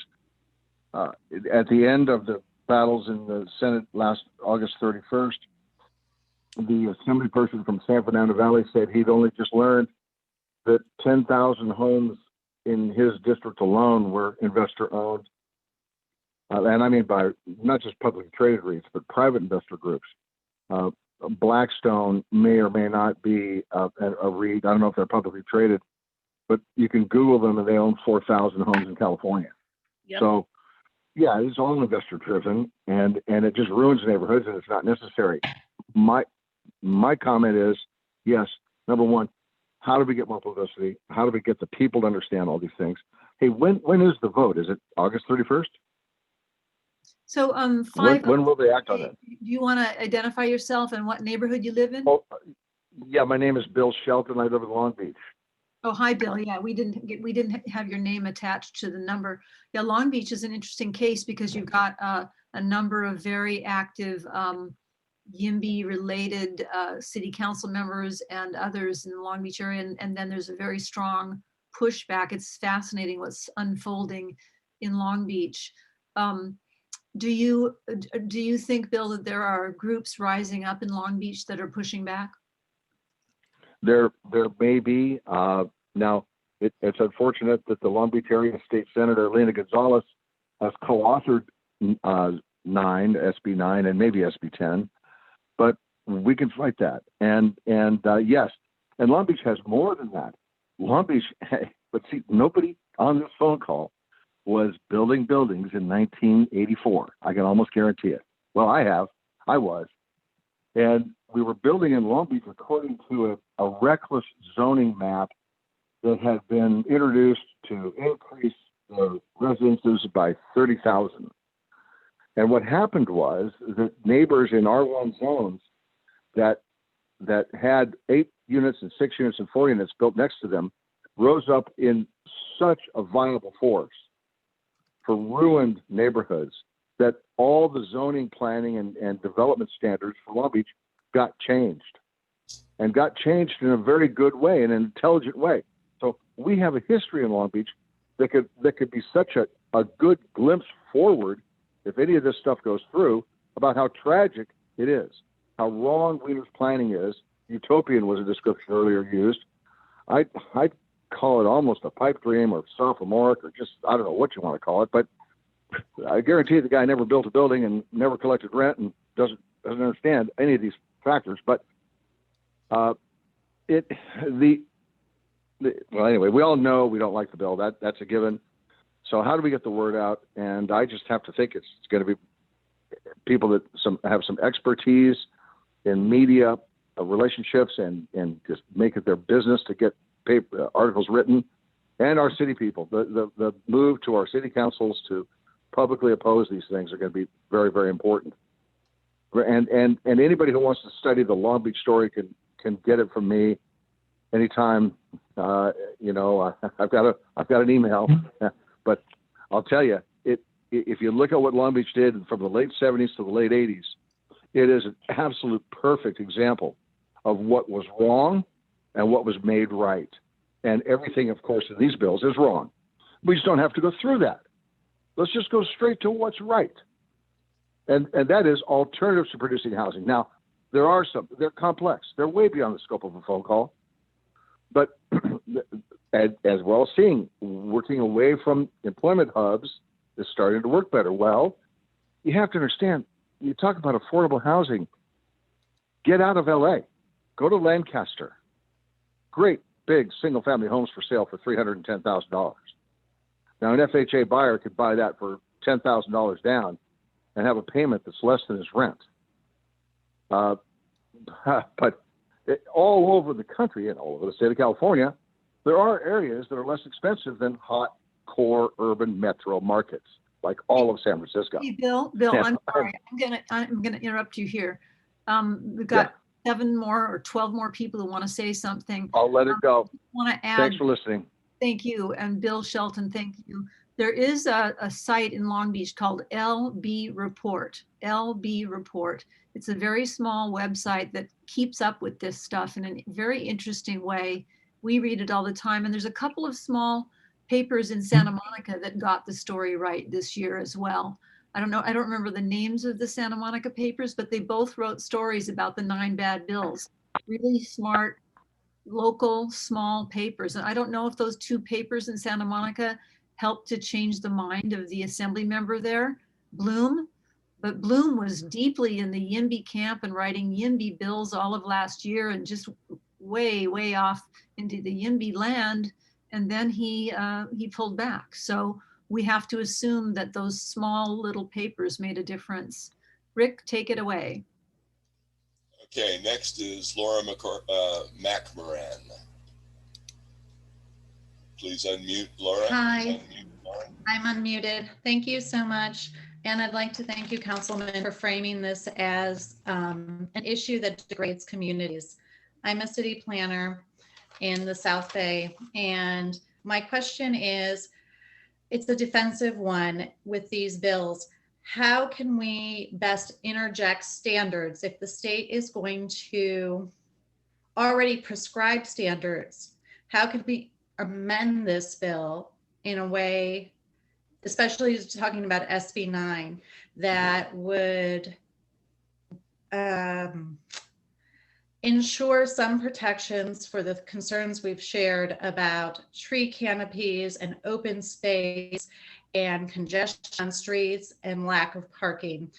I was just sitting here drawing and thinking, and if you guys can see this, maybe not, but if you take one lot, and you divide it in 2, and then you add 2 aprons, if it's 50 feet, you've just, the lot itself originally, you've just destroyed all street parking with a driveway apron for each lot for 2 lots. Now, if you do the opposite in a standard and you take a 50-foot lot and you divide it into 2 lots, but you put a requirement in or give cities the option to modify that requirement, but a requirement to only have 1 driveway apron like it currently has, then you still preserve your street parking.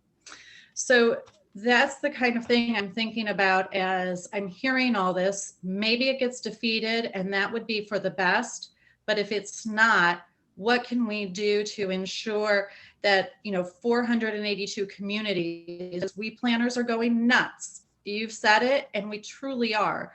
480 communities do not have to each individually go line item by item and try to figure out what the design impacts are for the community we're in.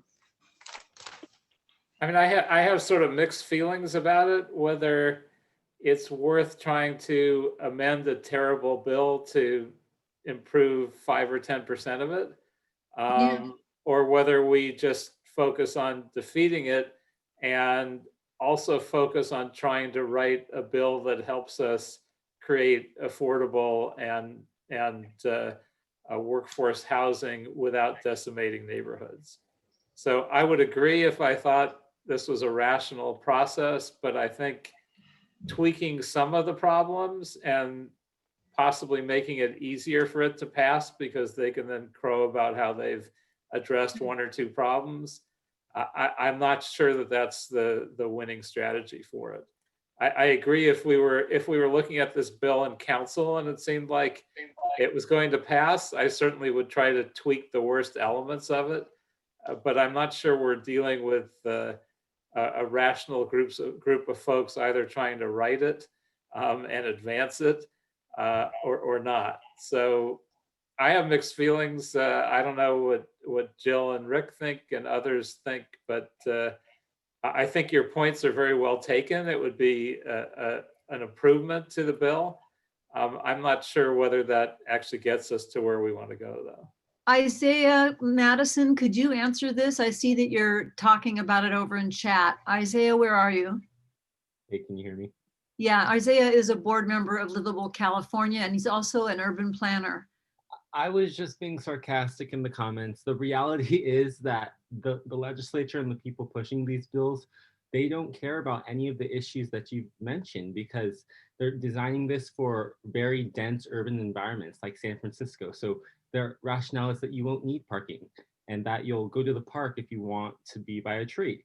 And that rationale just doesn't work in the rest of the state. And I don't know what we have to do to get it through their heads, but I mean, we've been trying for years now, and hopefully this will come to an end soon because I'm tired too as a planner and as somebody that interacts with my community. It's exhausting because we don't want any of these bills. But When you say we and your neighborhood, what is your neighborhood, Isaiah? yeah, so I grew up in Redondo Beach, but I live in South LA right now. And I just bring that up because both the communities are very opposed to these bills. So you know, it's something that crosses all demographics, all income levels, and it's just the quality of life and preference of how people want to live. And you know, we moved to this single-family home community because we wanted to have street parking and we wanted to have a backyard. And it's just unfortunate that you know it's all being threatened now, and we didn't do anything wrong. So, yeah. Isaiah, do you attend any of the neighborhood councils in South LA? Yes, I'm on my neighborhood council. And, you know, let me go back a little. I moved, so I grew up in Redondo Beach, but I moved to South LA because we couldn't afford the house and my whole life. Sacrifice, not that it is a sacrifice to live in South LA, but we went somewhere where we could afford a house and we bought a house and now our house is being threatened. So it's just, you know, the whole situation makes me so upset and frustrated because talking to people in South LA about these issues, they've been fighting this for so long because none of the housing that is built from these bills goes to people in South LA. It goes to yuppies who are working in tech, living in Culver City and living on the west side. And, you know, people here have been fighting for years to try to get some type of public spending so that they could build houses for people who are being displaced. But, you know, now the legislature has gone a full 180 and it's all about market rate and supply and demand. And it's going to destroy this community either physically or through you know, land values and really expensive development. So, yeah. So with all due respect, I feel like if we only work on defeating the bill and it doesn't get defeated and you don't have any improvement to it, then we're left with a very big bill with all the negative impacts. It would be better to mitigate some of the negative impacts or at least attempt to do both. Because I think the point was made with the election earlier on is once something is settled and passed, it's settled and passed. And so that's the perspective I'm taking on it. And I can see why it would seem like we're compromising on an issue when it's not really a compromise, but it's saying, well, just in case. It's erring on the side of caution is the perspective I'm looking at it from, because these livable aspects of our community, which are comprised of each and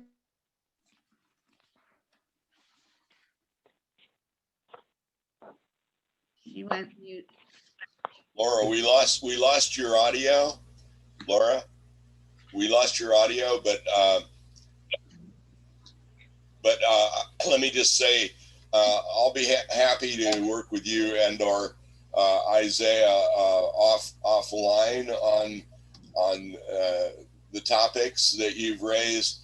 But I would say that if you were to suggest that changes to the bill should be made, I would not focus on parking, because if you read the bill closely, no parking is required or could be allowed. If a developer simply gets a car share within a block of his property, he isn't required to provide any parking.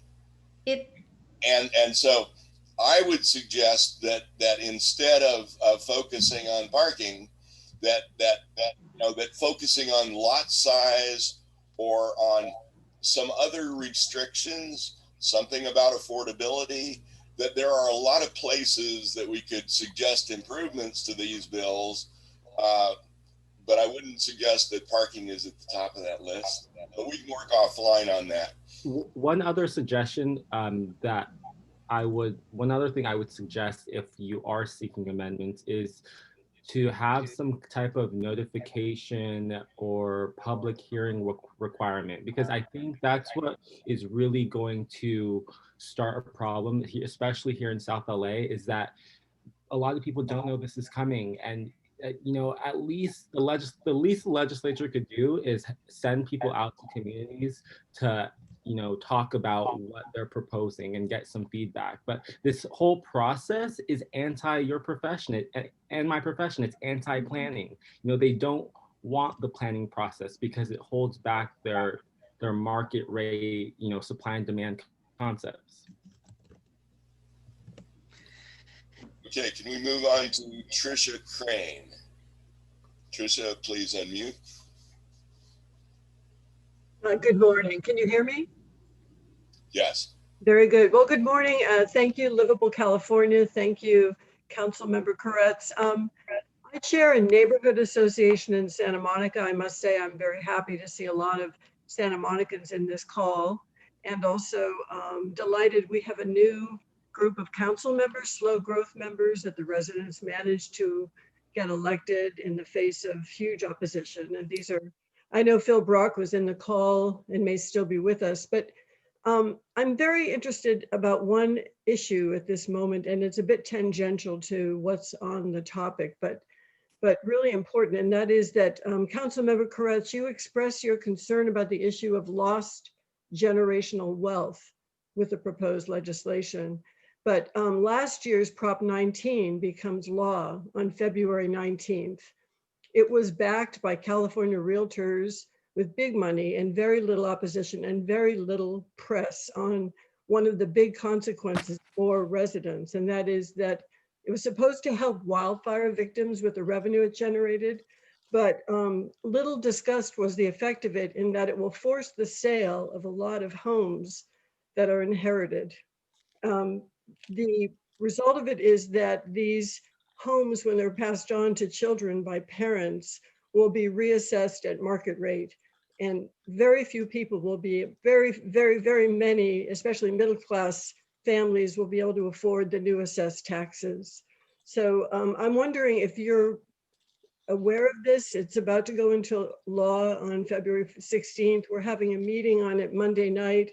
A lot of families are trying to figure out how to protect their one resource, their one asset that they would like to pass on to their children. Well, I think it's a bill of mixed value and impact. I like where the money's going, but it will have impacts. As an example, I own a condominium in West Hollywood, which I've rented for years. I don't live in it, obviously, and as an LA council member. When my daughter inherits it, I think it's very likely that she'll be living in the San Pedro, Long Beach area, and it would make no sense for her to occupy it.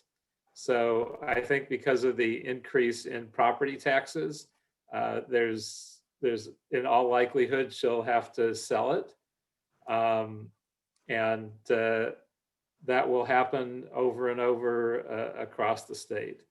I don't think anyone paid much attention to it.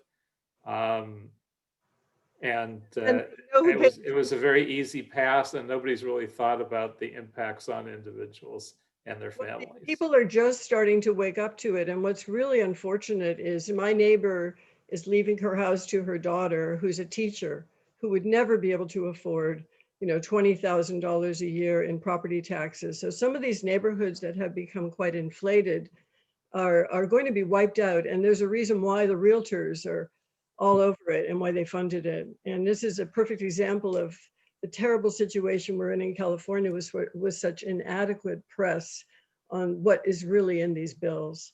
But so you haven't any interest in pursuing this, because I don't know if there's any remedy at this point. I don't see any remedy is the bottom line.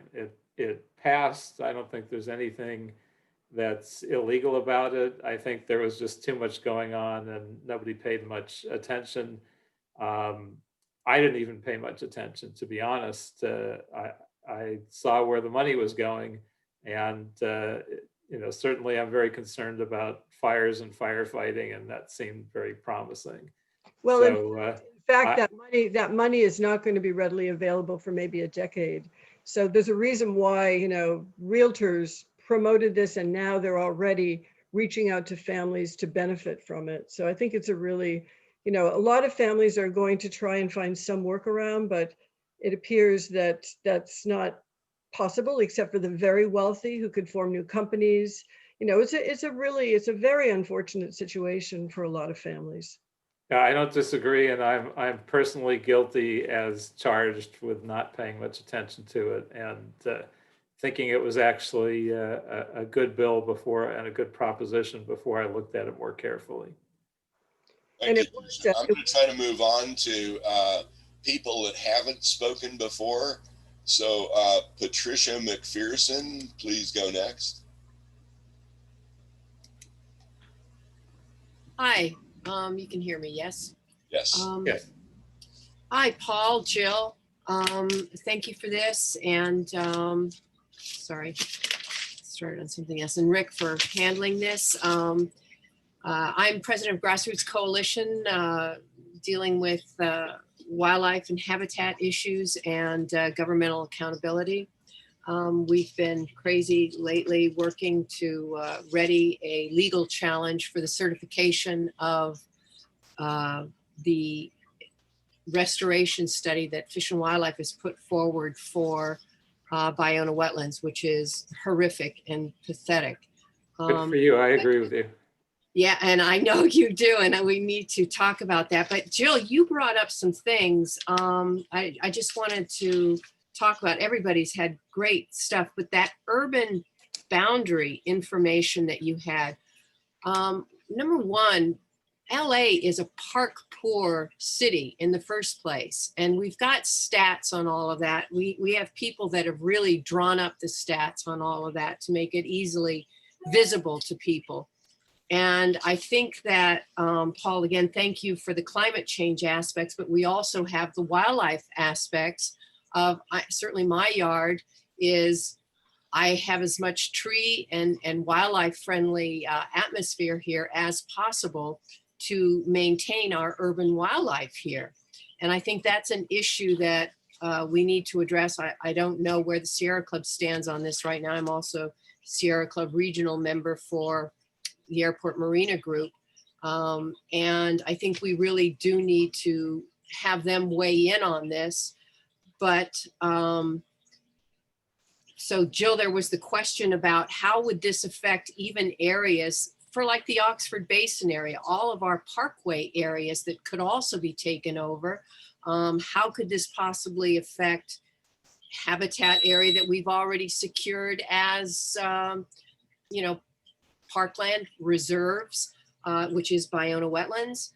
How will this affect, certainly as far as alliances, I know you spoke, Paul, about, raising red flags to people who might be leaned on even more because you recognize them. Like, for instance, Holly Mitchell. Holly Mitchell, I went to one of the Baldwin Hills things for her election as a county board of supervisors, and the crowd was enormously against 1120, enormously for maintaining their single family homes. And she was very supportive. And I know there was a bit of a switch there, and then it apparently switched back. But she, is one of our new county board of supervisors. And the woman that is, I believe it's someone that she works with that is taking her place as who has gotten the seat for her. Not yet, but Cindy Kamlager is likely Yes. to win, who was a former staffer and a good friend. Yes, and what are their positions now? And it seems like I apologize, Jill, for not being up to speed on this as much as I should be, but because of Biona, but these are people that we would really like to help out with. The County Board of Supervisors, you know, certainly talking with Sierra Club even more, raising these issues. Would it help to get the stats for Park Poor? Because this is unbelievable to me that they can attack this way. I do think a lot of people perhaps that even found out about this have ignored it a bit because they feel, well, I'm not on that corridor. I'm behind a gated community, so therefore I don't have to pay attention. And I know that one of the speakers. Let me briefly answer, Patricia, your initial question, I think was this issue of the Sierra Club. I've had a back and forth discussion with one of the leaders of the Sierra Club at the state level. I'm blanking on her name right now. Catherine Phillips? Huh? Catherine Yeah. Phillips? Yes, right. Asking, you know, why they aren't more open about fighting these kinds of things, because what we're talking about here, if they do allow extensive building on single family lots in desirable areas, which would be much of Los Angeles, much of Southern California, the Inland Empire is going to get hammered. There's going to be a lot of change. They're going to be covering up, somebody mentioned it early on, they're going to be covering up what we call the urban tree canopy, and Paul referred to this. So they're going to be wiping out the very thing that cities are trying to rebuild right now, which is the urban tree canopy, which is the way to fight the heat island effect and also to fight greenhouse gases. So really, if you think about this, the whole density movement, there are parts of it that make absolutely no sense. And this particular approach is one of those where they cover up things that are green. They go in and they destroy. Paul used the word destroy, and I think he's right. They go in and destroy areas. They don't just destroy the existing housing to build more expensive housing. They are wiping out the soil, the place where the water goes into the water. Extirpate the habitat. Right. So this is the environmental groups have not really waked up to this yet, because for the longest time they believed that density was going to reduce greenhouse gases, and it hasn't worked. Paul, do you have any thoughts on that? I think Sierra Club and other environmental groups, my sense is that they're split. Some of them recognize that they want to protect things that are green in their areas, and that would have a positive impact on climate and on wildlife habitat, et cetera, et cetera.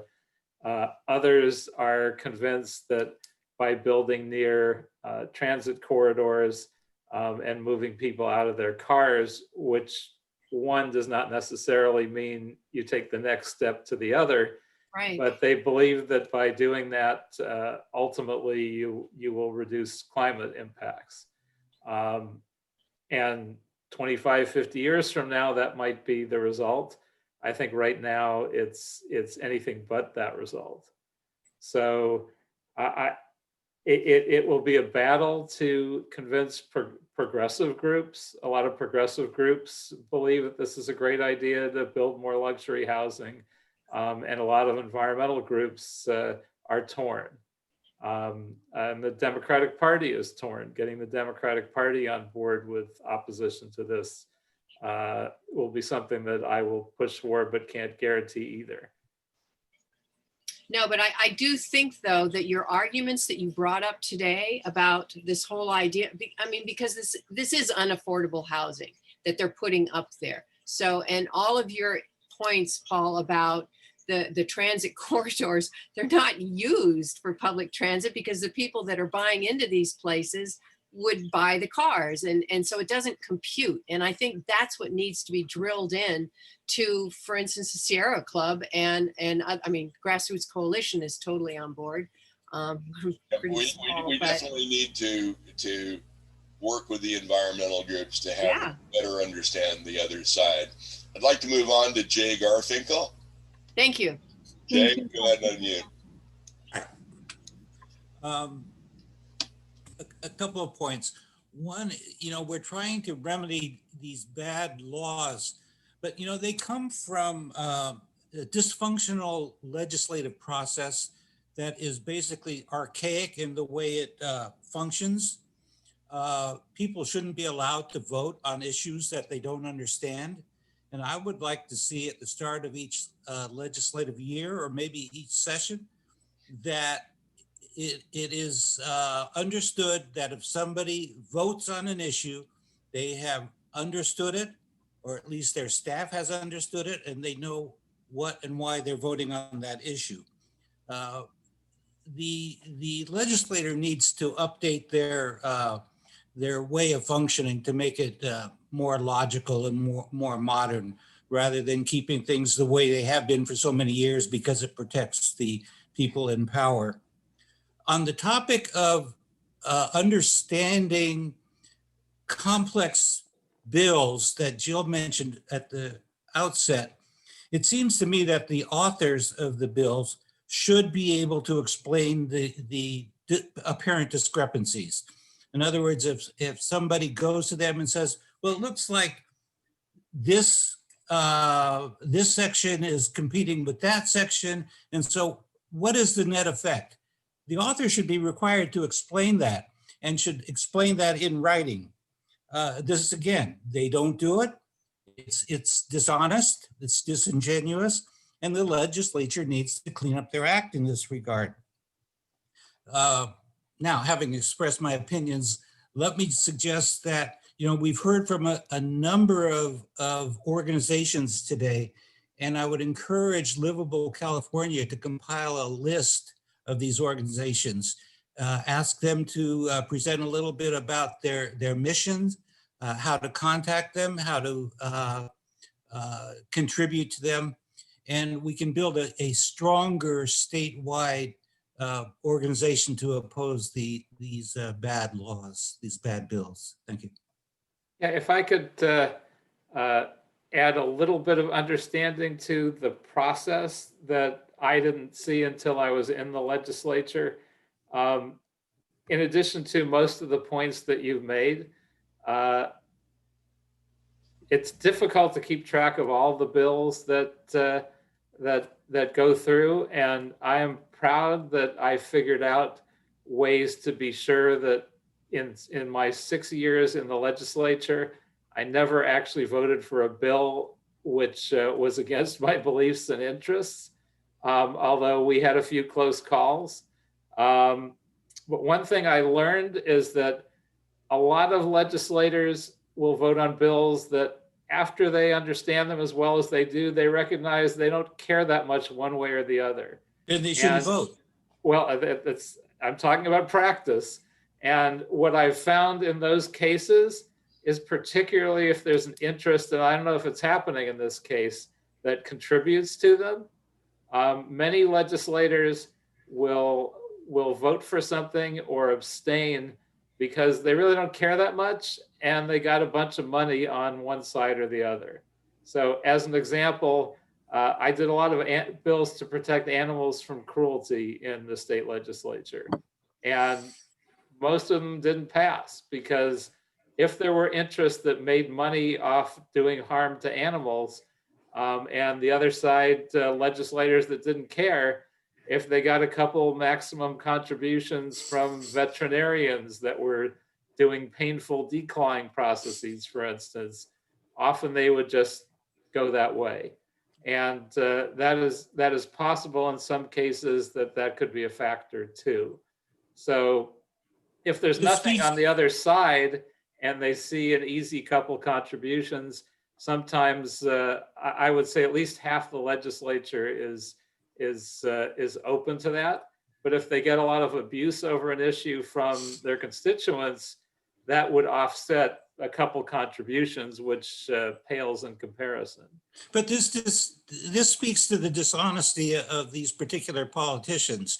And that's why I say they should promise, they should pledge that they understand and support the bill. And if they don't, then they shouldn't vote. I mean, if they're honest. I would love to see that reform. I have to honestly say, it would never happen. And it would be, I'm not sure I would say someone was dishonest, but Okay. but it's certainly on the edge. If your votes on issues that you don't care about, especially, are easily influenced by contributors, and I wouldn't charge any individual with that particularly, but I did see it. I saw it in the legislature 15 years ago. I doubt that anything's changed in the last 15 years. But for democracy to survive, it depends on having honest people in office. Yeah. People who go by their principles, not by who's paying them. Thank you, Jay. I know it's not going to change. I'm just making that point. Don't disagree at all. Thank you. Thank you, Jay. I will note it is 12:21 and we still have a bunch of hands up. Jill, how do you want to keep going for a bit? Paul, we've used a lot of your time. If Paul, are you willing to go to 12:30 and then we'll cut it off? Yeah, I'll go to whatever you think an appropriate cutoff point is. So Rick, go ahead and call on some more people.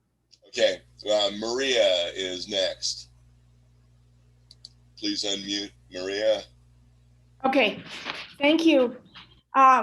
First of all, I just want to thank Paul Koretz, because he's always been a leader opposing these bills.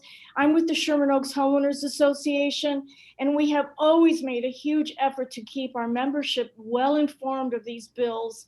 And last year, you remember, Jill, we had a lot of groups that we sent out email blasts all at one time in July that I think made a big difference in what happened at that vote in the legislature. So we have formed a coalition of homeowner groups. We have 45 groups now with us. Lots of people are on this call that we are part of that coalition, and we keep each other informed, and we have to make sure everybody informs their membership on what's happening. And we especially want everybody to send in their support letters to the city clerk regarding Paul Koretz's resolutions, because it matters locally that we show that we oppose SB 9 and 10. And one other point, I did get a letter from the LA Times and a phone call because Andrew Corey had written an article about the duplex law that was the bill that was trying to be passed, 1120. And I called him out on it, and I got a phone call from him, and we've had several long conversations about SB 1120 and its harm. So I hope to continue keeping a relationship with him, but you know, it's a start. But importantly, we all have to be active in our local communities, get our assembly people involved, get our senator, get our council member. It's super important. Thank you. That's it. I just want to add to what Maria is saying. She's with the Sherman Oaks Homeowners Association. She and a couple of leaders of homeowner associations in South LA created a sort of Black homeowners and white homeowners, I don't know how else to say it, coalition. And then that drew in even more people. And everybody sent out an email on the same day or the same 2 or 3 days to everyone else that they knew, warning them about the bad bills. And it was really cool. It was like a Valley/South LA/everybody else. And hopefully that will be repeated again this year. There are large groups, I'll repeat it again, large groups of Latino and Black homeowners who are deeply involved in this. And they are allies of everybody who is from another place, whether you're living on a fancy part of the coast or you live in the valley, which is very diverse. All of these groups are slowly finding each other and coming together. And that does scare the legislature. So we have to broaden that out. And yeah, you're right. Make the lists, find out who you can reach out to them. I see Lynetta is listening in. She's one of the big organizers in South LA. She's very aware. So this has to be expanded. This has to be expanded. And join our group. We have to make a huge coalition happen here. And honestly, I didn't know that this coalition existed. I'm tickled pink. And one of the things I would put on the radar screen of LA organizations and activists is that since the pandemic, the impact of community input has been very different. I think the council votes somewhat based on what they hear physically, not just letters. So I think what you're talking about is incredible, but we also have to be aware of actually trying to testify at council meetings. And just so you know, not taking a position on the issue, but just reflecting the reality. When we had the issue of do we defund the police? Do we eliminate the police? We probably got 1,000 calls into council over the course of a variety of meetings. I would say that we got 2 people supporting continuing law enforcement and 1,000 people calling to oppose it. And it is only because people aren't used to using the technology and they're not used to calling in early and being crowded out. So if we actually want to have input and impact committee meetings and council meetings in specifically Los Angeles, we should have an eye on that as well and be sure we can train our people to call into a committee meeting or a council meeting and to get in the queue early so they actually get heard. Because there are some issues where we've only heard from the people that are more technologically attuned. And I can see that in LA, it would be young YIMBYs will call in and we will literally only hear from them if we don't really organize on that side of things. Excellent. Moving on to Chris LeGras. Chris?